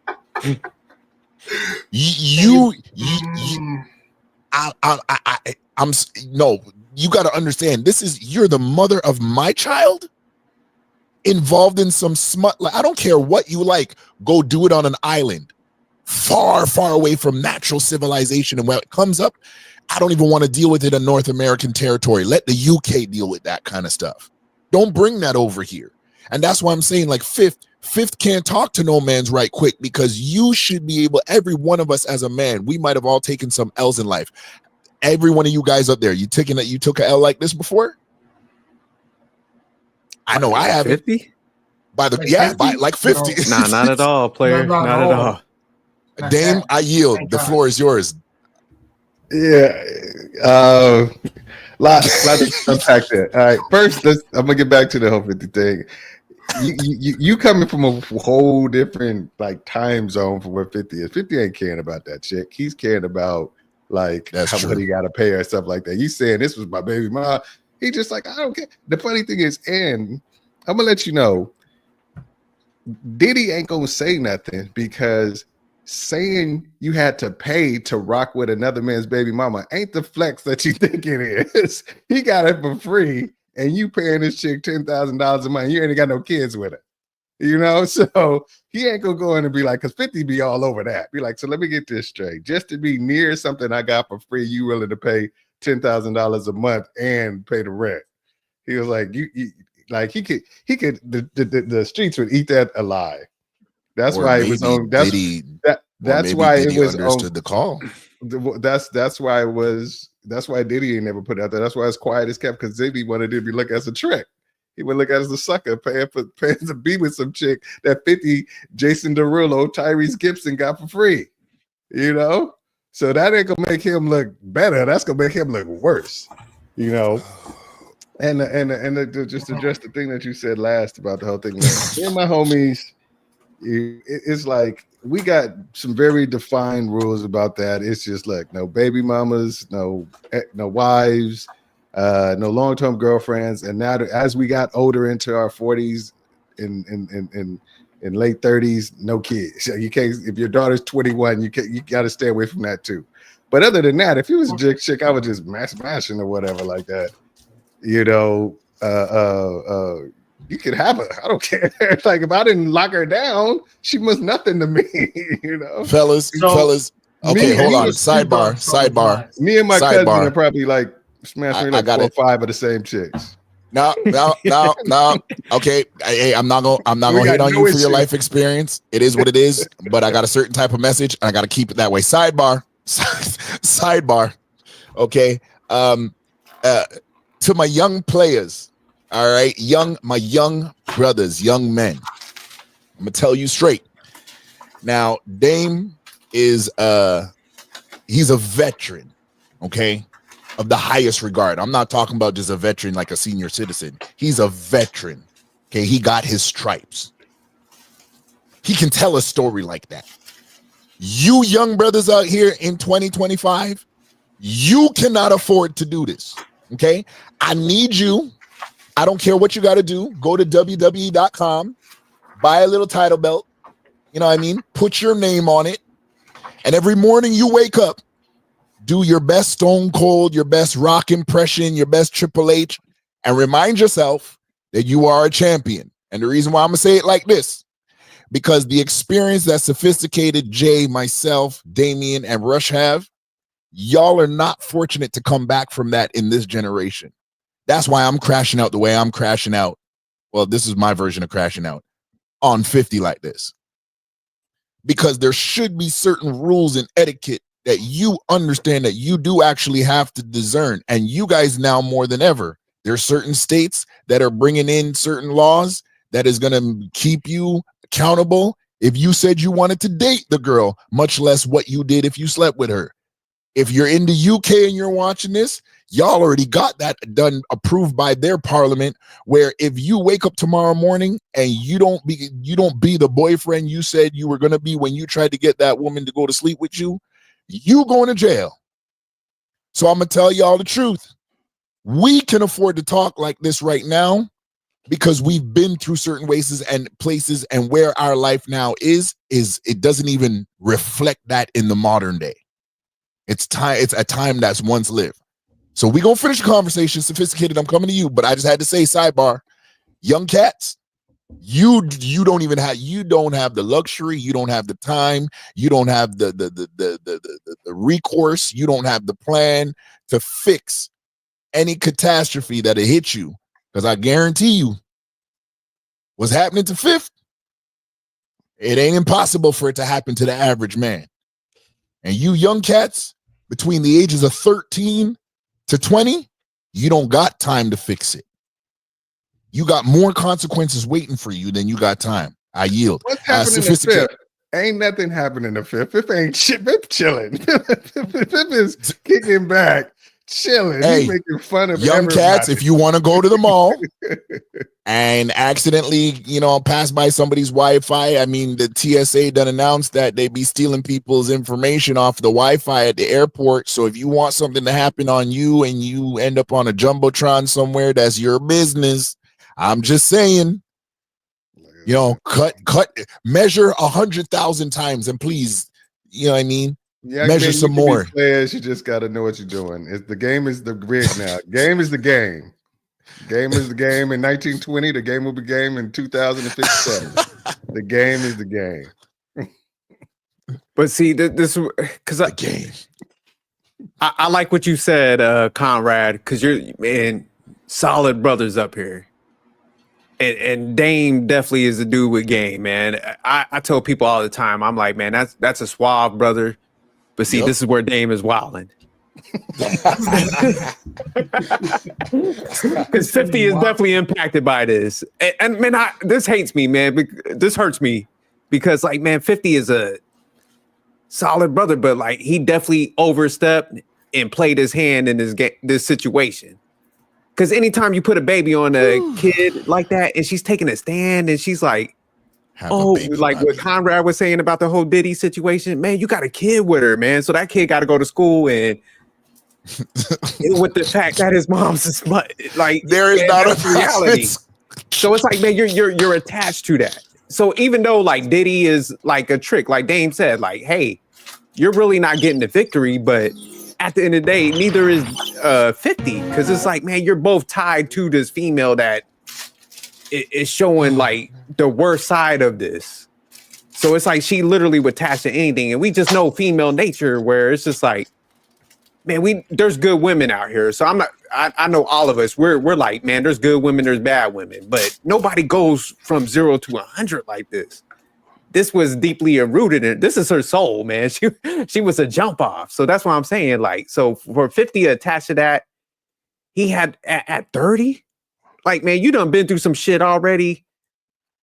You know, like the ins and outs, man, you was infatuated by somebody like this that's taking a stand. Cause I just don't know too many females like that I couldn't spot that would be on the stand like this. That would be like, oh man, I was cool with excessive amounts of baby oil and being in these situations. Like, man, I just could not see myself as I'm an ordinary dude like John Legend. So just imagine if I had the magnitude of like a 50, man, how guarded I would be. Like, oh, hell no, you mess with a Tyrese? She'd be like, yeah, we used to date. I'm like, you talk about crying Tyrese? Man, she would have been up out of there. And then I would have took a flight to like some exotic like land and shit. So yeah, nah, man, we got to give 50 to smoke, man. They ain't stop playing. No, I'm saying, what is he? Why he's giving her the smoke himself? Saying, Hold on. I have to get at my brother right now because my brother's about to come up here, and he's just like, "Yo, I don't come up. I don't pedals where there's only in the man them at." I'm upset with Rush. Rush talking about some sucker free, coddling these dudes. Almost the best in the world. Man. Salute, Bess. What's going on, homie? What's going on, big bro? What's good? What's good? Here, you know, 84. What the hell are you doing? 84 going in all of us. Hey, no, I'm not. No, I've been around, man. But you know, Stop. You got before you start. I already heard it in your voice. What? I already heard it in your voice. You got that, man. You got that. I got a belt for each one of y'all homies right now. No, I don't. I heard it. No. Y'all can believe what you want to believe. You grown man. You live with your results, nigga. Straight up. Like, I'm gonna live with mine. You know what I mean? The only thing you heard in my voice is that you know me, like you said, the all men's panel. Y'all got 30 minutes. I only give 30 minutes to all men's panels. I am not on that team. All right? I don't be doing with dudes for 30 minutes unless we closing in family. 20. We closing in 20. You're family. If you're family, I can join with you for longer than 30 minutes. Okay. Okay. Nah. So hold on. I gotta clarify the floor. Am I family though? C-Rad, man. C-Rad, like, he wants to be up here doing with these niggas, man. I don't. I don't with you niggas like this, bro. I swear. Yo, if you ever call me on the phone, and a lot of y'all have, I keep it very brief. Yeah, like, that's true. Yeah, that's true. You know what I'm saying? And you gotta keep it, and after that, you gotta keep it pushing. I mean, Von Eric is a little different because that's my music curator. We talk, we could talk, that's the OG, we talk for extended time, but outside of M3 and like Stan, that's about it, man. I mean, no offense to none of y'all, but yeah, I can't. Hey, none taken. None taken. I question to ask because this you got me here, C-Rad. You got C-Rad. You got me here, bro. You got brother. Me here, bro. Much love. Thank you for being here. Question to you. So again, as I said, what brought us to this juncture? I found out that 50 Cent's the mother of his child, or the second child, Miss Daphne, and I'm trying to pay her respect because she's, you know what I mean, she's an autonomous human being. But after the speech, after the testimony that she gave on the stand, I can't lie, because she didn't just wake up overnight and become this way. Like 50 Diddy didn't, you know, slip something into her drink. You know what I mean? She went out looking for Diddy and found the freak off and stayed for the baby oil. All 10,000 gallons of it. Now, my point is that 50 can't come back and be clapping back at anybody. He's got to be silent for at least the next 10 years. He needs to just make money. 50. he's got to just take the humble on this, build some businesses, have a front-facing man in front of the company. Maybe it's time for him to connect with his oldest son, Marquise, and give him some money to be the face of whatever companies he's doing. He's got to hold the L on this, because again, she didn't just turn this way overnight. This is not a matter of her character. She was who she was, and she'll be who she is, and she wants to do what she wants to do, and she's free to do that, right? But I hold 50 accountable for choosing a mate at any given time. I don't care how fine she is. I hold 50 accountable for that, and that's how we got to where we at now. What say ye? I mean, if y'all haven't noticed yet, I don't even speak on none of that stuff. I'm from New York. I have information that most of y'all don't have. I mean, SJ know what I'm talking about. So I'm really close to the situation in a lot of different ways, but I don't even speak on it. Yeah. Y'all probably wonder why. I don't speak on it because these dudes are dangerous and they play for keeps. True. You know what I'm saying? So I know how they play. I know what they do. I know how they move. I actually heard you mention this on a panel. It was either earlier this week or late last week. I heard you say exactly. this, Yeah. See, the thing that we got to learn as people, especially our people, and especially as men, more importantly, and it's something I put in the comments from my man Kings and Dreams. The game is not to be told. Some people say it's to be sold. That's on them, but it ain't to be told. It ain't to be told at all. You know what I'm saying? So if you if you know certain players, you know how people move. I'll just put it like this: when these people are playing high stakes poker in relationships, right? They're seeing people not as people. They're seeing people as basically, you know, as an appliance or a luxury or whatever. They're not looking at people as actually people like we do. Right. They look at people as expendable. You know what I mean? They'll take somebody's life in a heartbeat, or have somebody take somebody's life in a heartbeat because they're living on that type of time. You know what I mean? And I know this too because I've talked to people in the industry. I've talked to people who give me information about this whole case before it even started. Before it even started. You know what I'm saying? So yeah, these people who they don't play on the same type of time we playing on. Nor are they playing with the same amount of money. Right? They playing with money that we ain't never even seen. And they playing with women that we ain't never, probably none of us gonna be close to, right? It's a whole thing with that lifestyle, man. It's a whole thing. And if you think any of them are admirable, or that they're cool, or that they're heroes, or that they care about you, they don't. I'm telling you, they don't. They don't care about you at all. You are expendable. You know what I'm saying? And I want everybody who is understanding that when you're watching these cases. I don't care who it is. It could be whoever. It could be Johnny Depp and his chick. It could be whatever. Anytime you see these Hollywood people and they going through this, that, and the third, and we have our opinions, trust me, they don't care about our opinions. A lot of that stuff has already been decided before we can even voice an opinion. You know what I mean? And a lot of it is it's about money and power. You know what I mean? The sex is just an icing on the cake, but it's about money and power. There's a song back in the day called "Money, Power, Respect." That's really what they believe. That's really what they believe the key to life is, about money, power, and respect. Salute to the Locks and Little Kim. But I land there, man. I know what it is.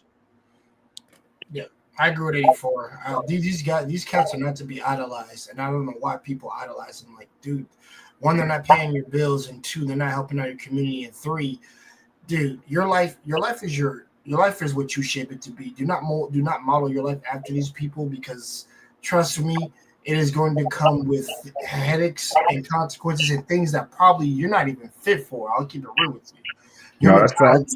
Yeah, that's exactly. You will go down the rabbit hole of trying to be like one of these people, which is why they always say, like I said, if you can use any rapper that you want to model your life after, don't use any of them. What you should use is the hard work.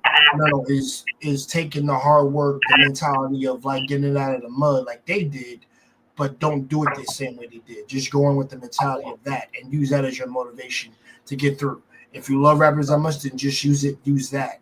Don't do exactly what they did, but have that mental fortitude that'll push you forward. Because like I said, these motherfuckers ain't to be idolized. Like 84 said, they would throw you on the bus and they would use you, bro. To them, you're another sheet on a check for them to sell their albums and all that shit. They don't really give a damn about you at all. They keep it real with you. They don't. All they care about is that you purchase their damn tracks. And that's the end of that. Yo, shout out to Deleted popping up tonight, man. How are you doing, brother? Hey, what's going on, man? I like the topic right now, so I wanted to join. Yeah, man. No worries. You know, you're welcome anytime. You know, it's first time to YouTube. We talk about handling rejection. Didn't necessarily stop where I was thinking it was gonna go. But as I was mentioning to the brothers today, I was at work, and you know, while I was following the baby oil conspiracy, I ran into. I'm gonna keep giving it different titles, man, until it's. Yo, I can't. It's not. You don't. You guys don't understand. Is it really called that? Is it really called the baby oil conspiracy? Nah. Yeah. I just put that name on it now. And I'm gonna clip it and keep running with this. Because I'm like, is it really called that? But hey, delete it. Feel free to side with the jerk before you. Yeah, basically, deleted. We're basically commenting right now where we're saying, and I mean, we took a different spin on it right now in this last probably minute or two, and we got like 8 minutes to go before we close. This is not intentional, but yeah, we approaching 2 hours and 12 minutes.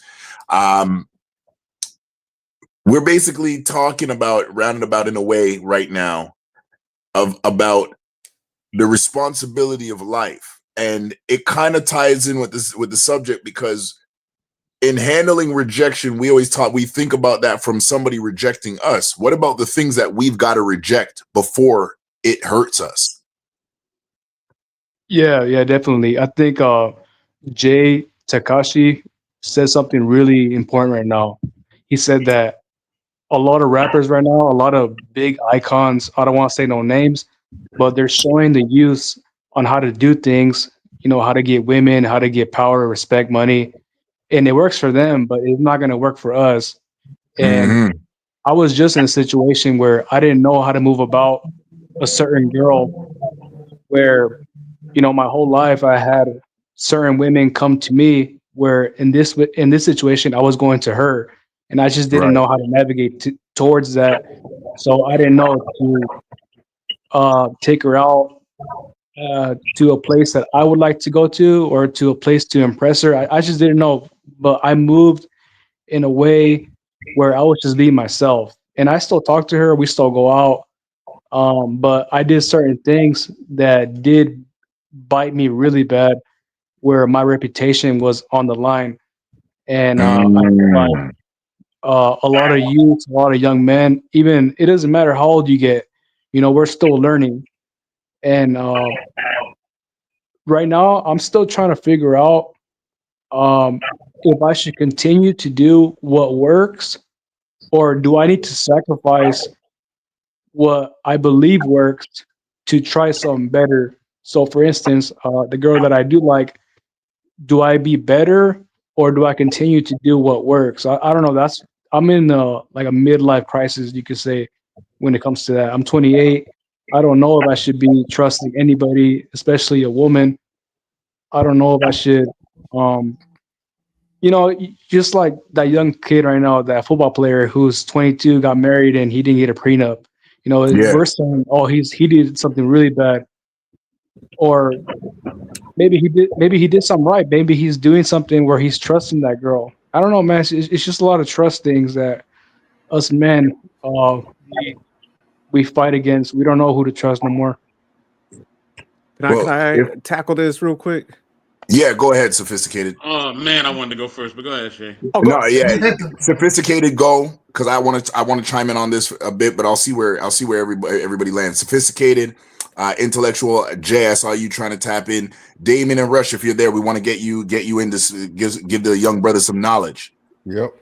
So deleted. What I would recommend, and this is what put me in a good posture, man. I found dudes that had they stuff together. And what I mean by that, man, I didn't just listen to what people say. I looked at their outcomes and how they moved to that. And then I took that wisdom from them and applied that to my life. So what you're kind of asking right now, I would say is, man, work on yourself, get yourself together, because when you do that and you get your spiritual together, you get your mentality together, you get your physical, you get your money. And when I'm talking about money, I'm not talking about tricking. That ain't my MO. I'm just saying, when you get those four elements together, you could spot somebody that's coming to take advantage of you. And I think that's the issue with a lot of men, is just that, when you're not moving in the right order, it's hard for you to spot bad behaviors because you're moving out of order. So I would just say, man, get yourself together, because, man, it's like the old saying goes, like, man, when the grass is low, you can spot the snakes. So it's just like, I would recommend working on yourself. And then when you're doing productive, positive things, you're naturally going to kind of align with people when you're not thirsty and stuff like that. They're just going to kind of gravitate to you. And then you're going to know how to ask the right questions. It's like, hey, man, what do you feel about finances in a relationship? How do you feel about leadership, a man leading you? Here's my plan. You're going to be able to speak to all these different things. So they're going to kind of be intrigued when you kind of talk like that. They're going to be like, oh, okay, damn, I never heard a guy talk like this before. So I think that's why you got to make sure you fix yourself. And so I know the other guys want to jump in, but I would just say, definitely work on yourself and get yourself on that path. Because when females say, I want a guy that's interesting, that's what it pretty much is. It's a guy that could speak to where he's going, different things he's already done, and you could kind of tie all those like different things together. I'm sorry, I'm rambling. I'm gonna reply to you real quick. Yeah, definitely.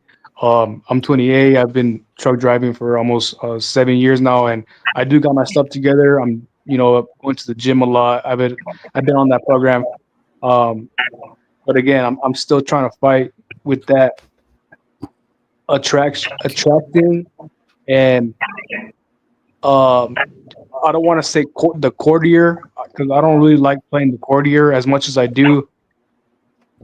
I would say that I'm good at it, but I'm a gentleman first. So, like I said, I'm still trying to figure out. Can I ask you a question, brother? Yeah. I just got a question. I just want to know, because my advice is going to depend on what outcomes you're trying to get out of this thing. Are you looking to date as many women as you can successfully, or are you looking for like long-term stable relationship? What is your end game? That's a great question, man. My twin brother just asked me that yesterday. He asked me, what's your end game with this girl? And I just had a couple other girls. Any relationship, not just this girl, because this girl could go on. But you should have, no matter, it should be whatever it is, it should be whomever you date. So what is your end game in dating, not just with this girl? Yeah. I was looking at my patterns for the past 5 years, and my end game is obviously find a wife to give my seed to, and to grow and to invest into a woman that's gonna multiply what I give her. I don't want to just give to a woman. I want her to give me a kid. I want to get into a house with her. I want to be able to build. Hopefully your expectation is more than just a kid, because any woman can give you a kid. You want her to give you admiration. You want to give her inspiration. You want her to give you insight, nurturing. You want all the things that help you when you got to go out there and fight those dragons in the world, come back, and you want to give you a home, basically. So it's one of those things. So focus on the thing. With that being said, let me just we used to say this a lot on this podcast. We call it the masculine mind. It was like, focus on your values, date off and align with people who have the same value set with you. If strong family ties is your value, if some people are spiritual, if your religion is your value, if fidelity, if mutual respect and insight, if good communication is part of your value set, to where those are the non-negotiables of the person that you're going to be with, date on that. Because you need to see, and you got to take a look at, to make sure that you're not just focusing on preferences. Like, preferences are the things that can change over time. Like, hey, I want to go with a big ass, or I want a girl who dresses this way, or I want to go the things that are just or the superficials and not the foundational stuff. So if you into this girl, just look at her and say, okay, what are my values? Because the values is what's going to keep you happy and content and moving forward in a long-term relationship. So what are my values? And is she displaying identical or complementary values that's going to keep me happy for a long period of time? Because if she's like, oh, I want to be out in the club and I want to be out being a scene, and that's not, you don't value that, then there's going to be some conflict there. Or if she's like, oh, you don't make enough money, or blah blah blah, or if she's, or vice versa, if you have some values that's not aligned with hers, she's going to be giving you those kind of like pushbacks. So my advice is, take a look at your situation, take a look at the values you've established, and if you haven't established them, work to establish them, and then make sure that the woman that you're dealing with have congruent values with you. So because if you got congruent values, you can work through anything, because the destination and the end game is the same. Like you said, you want a woman to give you, see, she wants a healthy masculine man to be the father of her children. So you want a woman who can build you a home. She want a man to provide security and protection. So if you have the same values, your goals are aligned, that'll carry you, and that'll help you. I think that'll steer you well. That's wonderful. So I got a question. I got a few questions, Leader. So go ahead, Intellect. Let's slow walk this, and then we'll build from there. Number one, Does this girl like you? I would say yeah. I would say so. Okay. Is the communication consistent? Yes. Okay, cool. You got 2 green checks. Perfect. Um, and as a brother was saying, as a brother Dane was saying, you gotta find somebody to fix your lifestyle. You know what I mean? So you gotta find somebody that's aligned with you. That's that. Not only that, one of my favorite movies is The Bronx Tale. If you have never seen The Bronx Tale, go watch it tonight. Or tomorrow, whenever you have a chance to. And one of the scenes in The Bronx Tale is he's taking a girl out on a date, and he opens the door for her and lets her in, right? So he's coming around to, open the door for himself so he can drive the car. And before he can do that, she slides over and open the door for him. Now, the reason I share that is because a relationship is a partnership, right? You got to find a partner. You got to find somebody that if you're gonna ride for them, they're gonna ride for you. So if you see that in her and she's displaying those qualities, then definitely she's a keeper. You know what I mean? A lot of, and it ain't the bash women at all, but a lot of women end up with guys they don't even like. You know what I mean? A lot of them just end up with dudes just to end up with dudes, right? Maybe for money, maybe for comfort, maybe for lifestyle, whatever, right? But a lot of Yeah. them do that. So y'all see it, if you OG know what I'm talking about. If you are a man of a certain age, you know what I'm talking about. You just people watch. A lot of women are not with the guy they want to be with. They're just not. Yep. And it ain't about money, ain't about none of that. It's about who he is. You know what I mean? Men, we don't really do that. We not, we don't care what we gotta do. We're gonna find something that we like or as close to what we like. We don't care what it take most of the time, right? Even if we're doing some old crazy stuff, we're gonna try to find something that's as clear as and as close to what we really want to be with or really want to really desire. But women don't do that a lot of times. You know what I mean? And it's not all women; it's just some women. But a lot of women will just settle for a guy, right? And he could be a little short, little shrimp looking dude. And you're like, I know you're not attracted to this guy. I know you're not. I know you're not. Right? But a lot of times they'll just do that. So if you find somebody that likes you, consistent communication, do your lifestyles align? I would say so. Yeah, for sure. All right, cool. So you good. You know what I mean? The ball is in your court, bro. She talking to you. You know what I'm saying? Y'all both like each other. Your lifestyles align. You good. You good. Now you just build upon that. You build, you keep getting to know her. You know what I mean? She keep getting to know you, and everything else will manifest itself. You know what I mean? And then you'll have understanding. See, okay, you know what I mean? The least you can get out of this is a good friend. You can have a great friendship with this woman. You know what I mean? The best is Right. if you are actually with her, right? You know what I mean? So um just take your time, bro, and don't allow your past experience to basically poison this experience you having right now. You know what I mean? Live in the moment, enjoy the moment, bro. You talking to Yeah. somebody that you like them back, and y'all good, man. You chilling. You are far from a midlife crisis, brother. You 28. Midlife crisis don't begin until you my age, like 40, 41 and above. You're good, okay? You are good, bro. Chill. Like you are in a great spot. If most of us, if we can rewind to 28, well, a lot of us would. I know I would. I would rewind to 28 right now. You know what I mean? Exactly. Yep. Brothers are raising their hands. All right, and that's just a Hey, fact. So delete you it. in a How prime long you been position, dating bro. this girl? How long you been So dating this girl? hold on, Dame. Hold on, Sorry, bro. my bad. But yeah. So delete it. Just take your time, bro. Get to know her. You know what I'm saying, and just chill, man.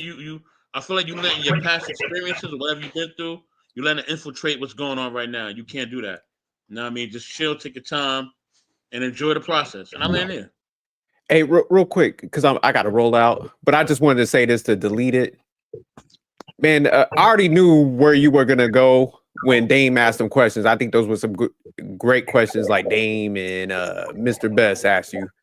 But I already knew which direction you was gonna go, just based on the fact that you're even open to ask like other men like for their like expertise or advice on your situation. So I already knew that you had a level of wisdom. So like what 84 was saying, it's like, man, it's not a midlife crisis. What you're displaying is that you're actually wise, seeking wisdom from other people.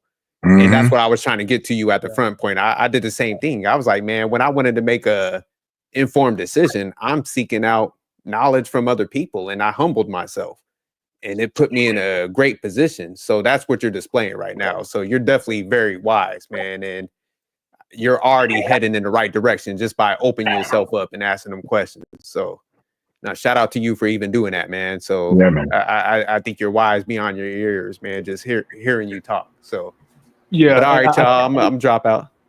All right, Conrad, let me say one thing real quick. To sophisticated.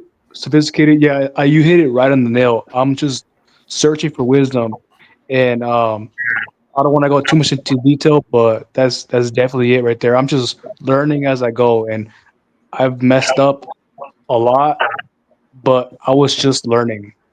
No, that's dope. But shout out to you, man. Shout out to everybody on the panel. How long have you been dating this young lady? Like a year. About a year? And you answered 84's questions, and you now this is some things that's kind of worrisome, and I want to dig deeper into is just say, hey, you saying you think I believe so that she liked me. In a year's time, you haven't ironed out definitively that this woman is liking you, rocking you, and seeing you as a potential long-term mate. Are you having those type of discussions? I want to say that's yes and then no, and the reason I do have my doubts is because of our ages. She's also 28. I'm 28, and I don't know what I perceive to be likable. You know, like the communication is there. If I call her, she answers. If we set something up, we go out to eat.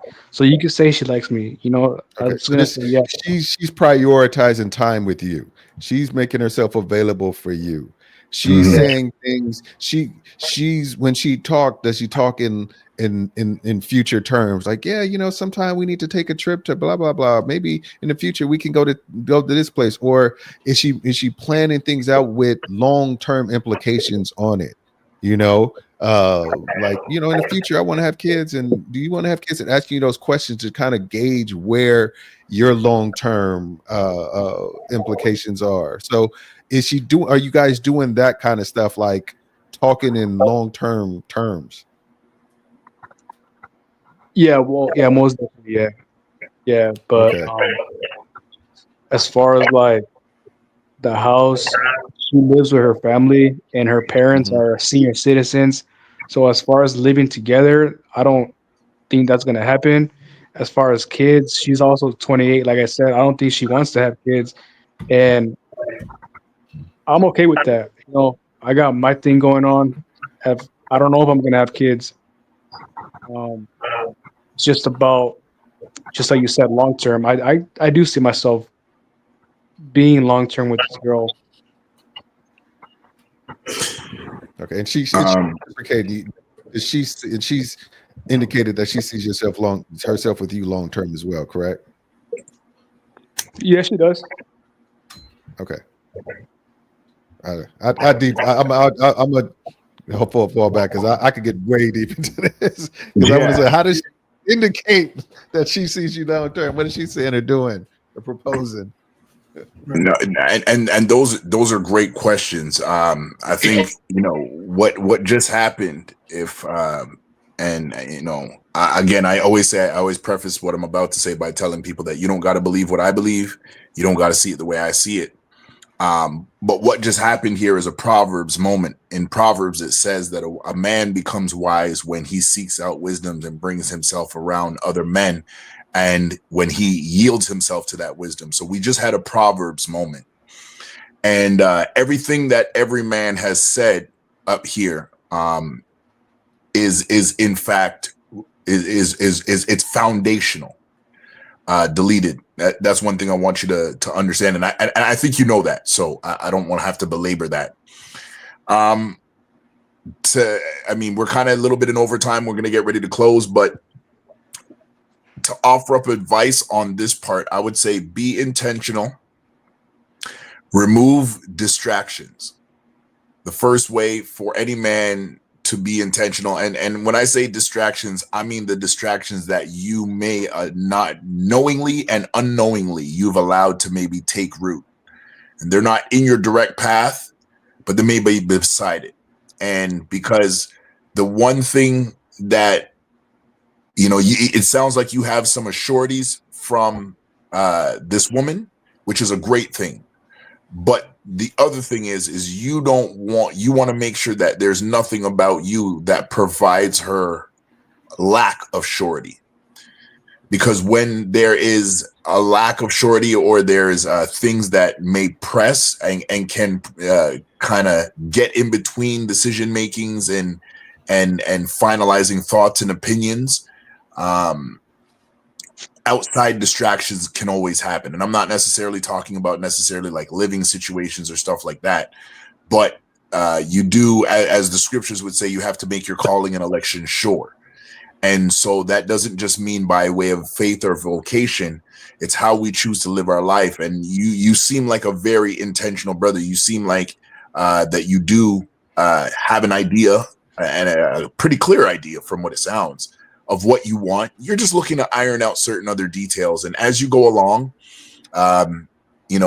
Dame, I'm so glad you came up here tonight, man. I've been waiting weeks for you to circle back, but I know you're a busy brother. But everything that where probably the line of questioning that he would go to kind of filter further to give you some more clarity on things that you want to look for or even discuss if you haven't deleted. This is a great building foundation. Everything that intellectual Mr. Best had to propagate to you. These are all foundational things right here. And you definitely want to make sure that, I'm going to do my best to clip this part so you can have it and download it. Or if you want, I can download it for you and send it to you so that you can replay this back. So that way, when, the live stream is not on, you can sit there and kind of listen to these things, and it can help you to further iron out any things that may be wavering. I think for you, if I could encourage you in this, I'm not telling you to rush. I'm not telling you to lock in everything and do everything now and tomorrow. But 28, in my opinion, is a great age to find somebody that aligns with you.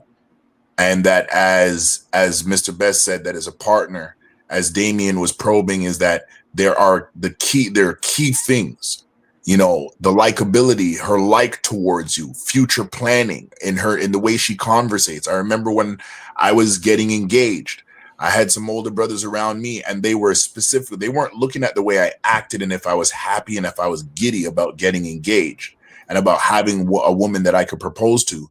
They were listening to my speech. And the more I said we, is the more they they understood, and they were comfortable the fact that I was making a wise decision. And when they met her, when she would say we, and the more she said we, is the more they understood that the foundation has been laid. So there's some of these we points that Damien would be getting to that you want to make sure are solid. And it can't happen necessarily in one day. You don't want to rush it. Enjoy the moments, because you want it to not just be cement that you're going to put down, but you want to make sure it's smooth. You want to make sure it's even, and you want to make sure it's balanced, this foundation that you're laying in. I think you're on a great path, and you're doing wonderful so far. And I mean, if as you feel, we're going to have many more conversations like this, whether it's on a Saturday night prayer or on a Friday night like this. And I implore all you seasoned men, you wise men up here, take note that you've been able to help a brother tonight to gain a further level of understanding and clarity in his steps forward. Any closing remarks, and then we're gonna close up. Absolutely. I got some. I would say this, bro, before we close out.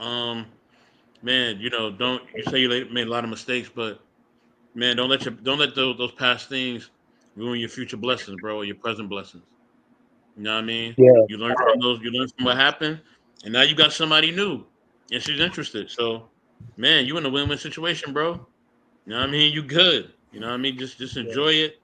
You know what I mean? Don't focus on what you did in the past, and if somebody likes you and they communicating with you, that shows that they accepting you for you, and that's a big thing. Trust me, it's a big thing. A lot of people want to be accepted for themselves, and they're not. You know what I mean? That's a huge thing. So, with that being said, y'all, I'm out. Love you, brother. C-Rad, you know the deal, man. Yeah, And we gonna brother. we gonna be we gonna be rapping on the back end. You know, I got your voice notes and all that. Everybody else hit me up. Y'all know where I'm at. Love you Okay. guys, man. Later. Love you too, broski. Right. Yeah, Closing Conrad, remark. I like that what you said right now, that's definitely something I gotta start practicing. I was gonna tell the guy that just talked right now that the mistakes that I've made, not only with my past, but with this certain individual too. And as much as I've messed up with her, she still talks to me.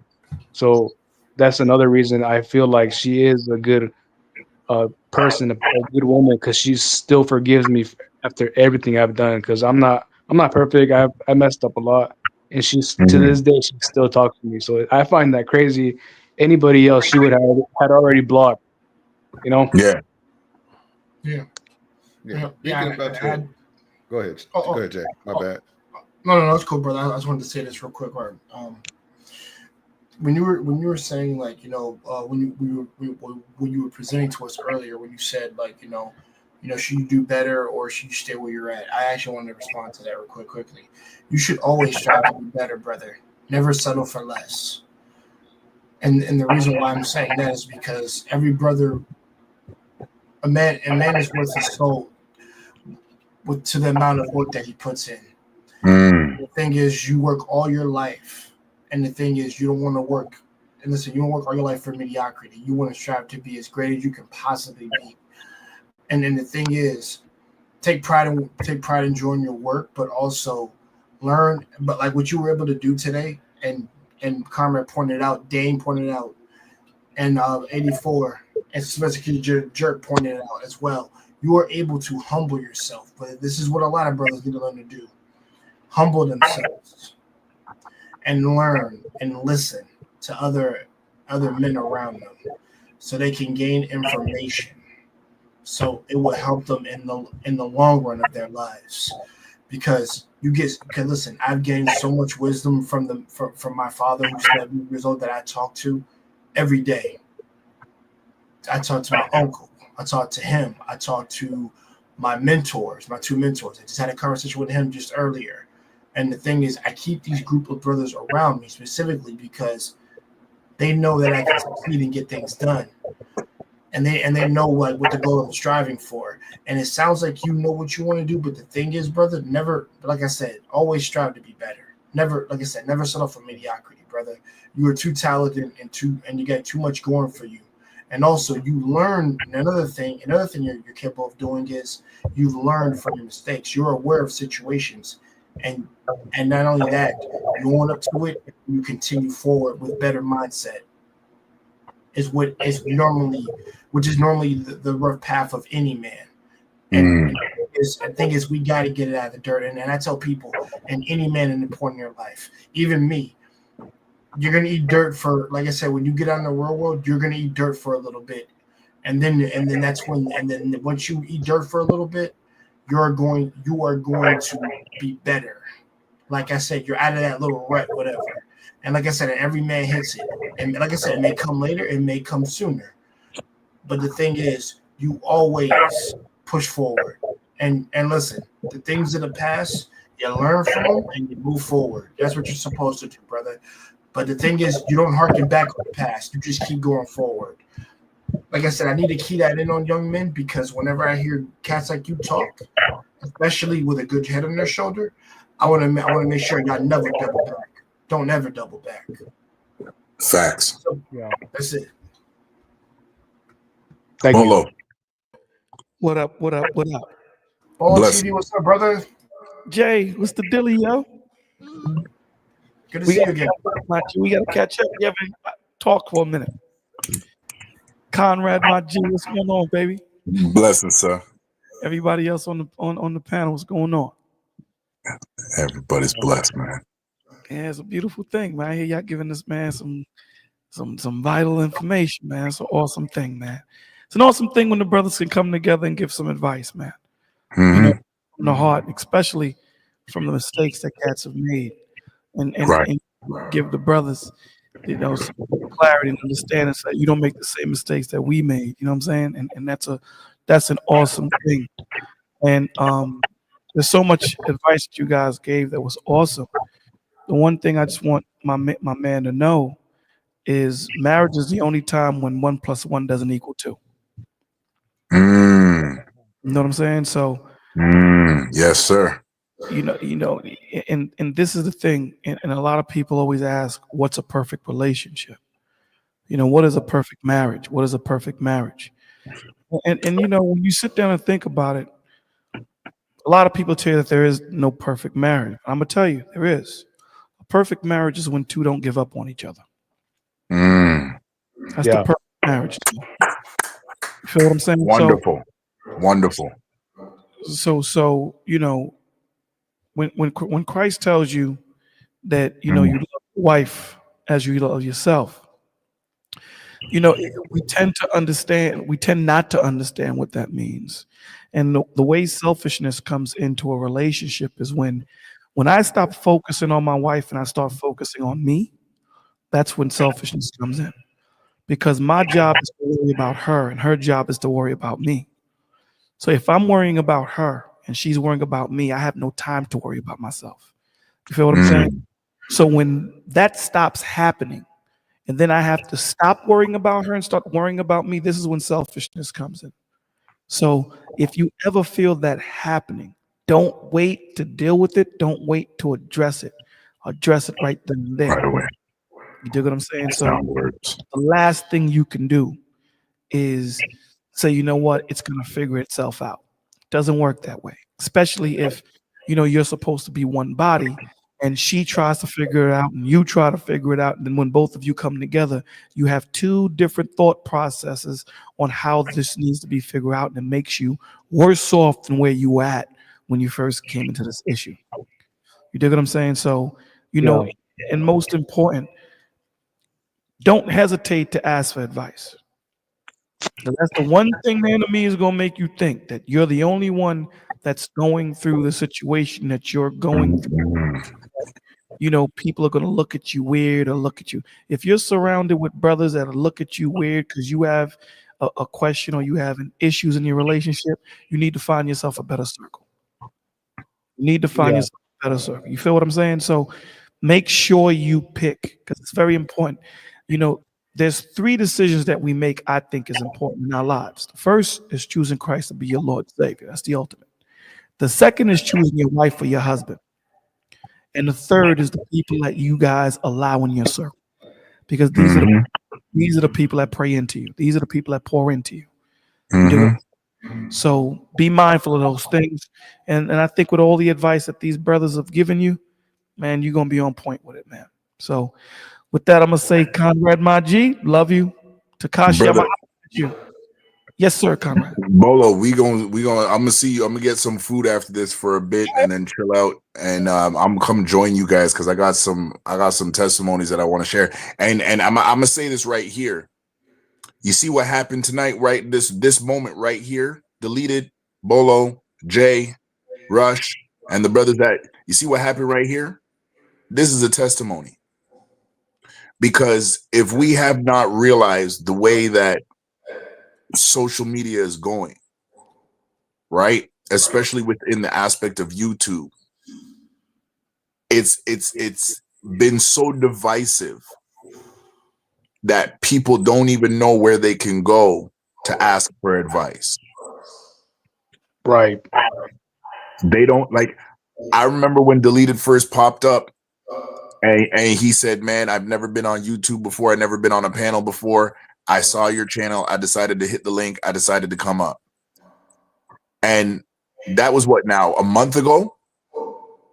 Deleted?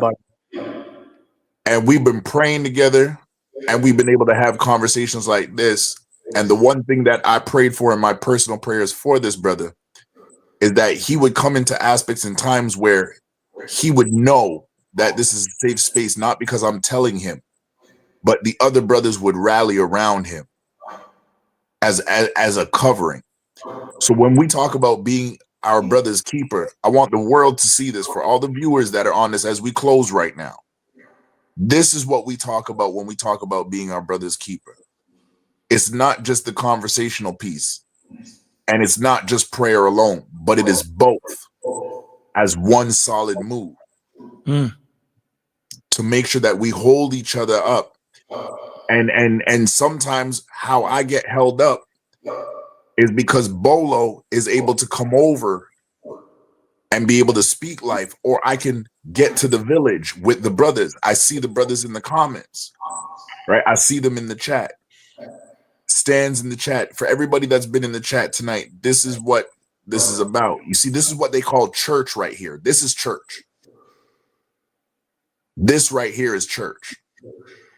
We're accustomed to a building, a pulpit, an organ, drums, but this right here, this is church. This is brotherhood. This is family. This is the body of Christ right here. And I land there. I'm gonna grab some food and then I'm gonna come join y'all quick. Yeah, I'm gonna bounce, man. But what I'm gonna say to you, deleted, is this, man. That and I just said this at someone else's channel, and I'm gonna say it to this. Life is meant to be lived forward but understood backward, man. So often we get caught up. We get caught up planning for the future, and we don't pay attention to the present when we should be learning what we need to learn from the past so that we can implement in the present so that we're ready for the future, right? So you have to understand that your destination, you're gonna get to it regardless, right? Because that's just what the Lord put you on this planet to do. Here's the most important part: will you be ready? So don't focus on your destination. Focus on the lessons that you need to learn on the way to the destination so that when you get there, you're ready. Because there's a lot of men that get to that age when they meet that woman that they're meant to have, they don't know that that's the woman for them because they're not ready. This is why the Lord tells you a husband that findeth a wife is a good thing because he was already a husband. So he already knew what he needed. He already knew what he was looking for. He didn't go into it freestyling. He didn't go into the NBA and then figure out, let me learn how the fundamentals of playing basketball. It doesn't work that way. You know what I'm saying? You have to have the fundamentals on it. So if you stay focused, you stay on your grind, you stay connected to the Father, you have that well-balanced brotherhood around you, you know what I'm saying? You're going to be good, brother. Falling, listen, when you fail, it's not a failure. It's only a failure if you don't learn from it. If you learn from it, life experience. That's what it's called. And if that mountain was smooth, none of us can climb it. Mountains have to have jagged edges for you to grab on and get cut on. These are the things, I'm sure that there are cuts on all of our bodies that has stories and things that we learn from that we're going to tell our grandchildren. That's the point of it, right? Brothers coming together, not forgetting what they've learned, but sharing it so that we can grow from each other because, again, we need each other. All right, so with that, Conrad, my brother, thank you, man. I love you. Takashi, I'm going to holler at you. All right? Delete it. Peace out, guys. Hey, delete it as we close, man. And Vaughn just hit it right in the chat. Isn't your name supposed to be changed to Resurrected? Yeah, I'm gonna try to get to that. Yeah, man, no rush, but make sure don't leave that out, man. You resurrected now. You're no longer deleted, brother. You resurrected. All right, brothers, we gonna cap it off here for tonight. I thank everybody for being here. Jay, Rush, Deleted, Stan, Von Bryant, Bolo in the Village, my blessings. And so I don't think I've seen before, Seeing Being. Blessings to you. Thank you for being here. There was another person that I hadn't seen over here too before. I just want to give the shout out, pay some love. Got us with a pen. God bless you. Blessings to everybody. Rest easy. For those who are available, we're right back here at 7 o'clock tomorrow night for prayer. An hour of prayer. The family that prays together is the family that stays together. Let's bear one another up as we go forward. And salute and blessings to everybody. Peace. Right back. Peace out. Mm-hmm.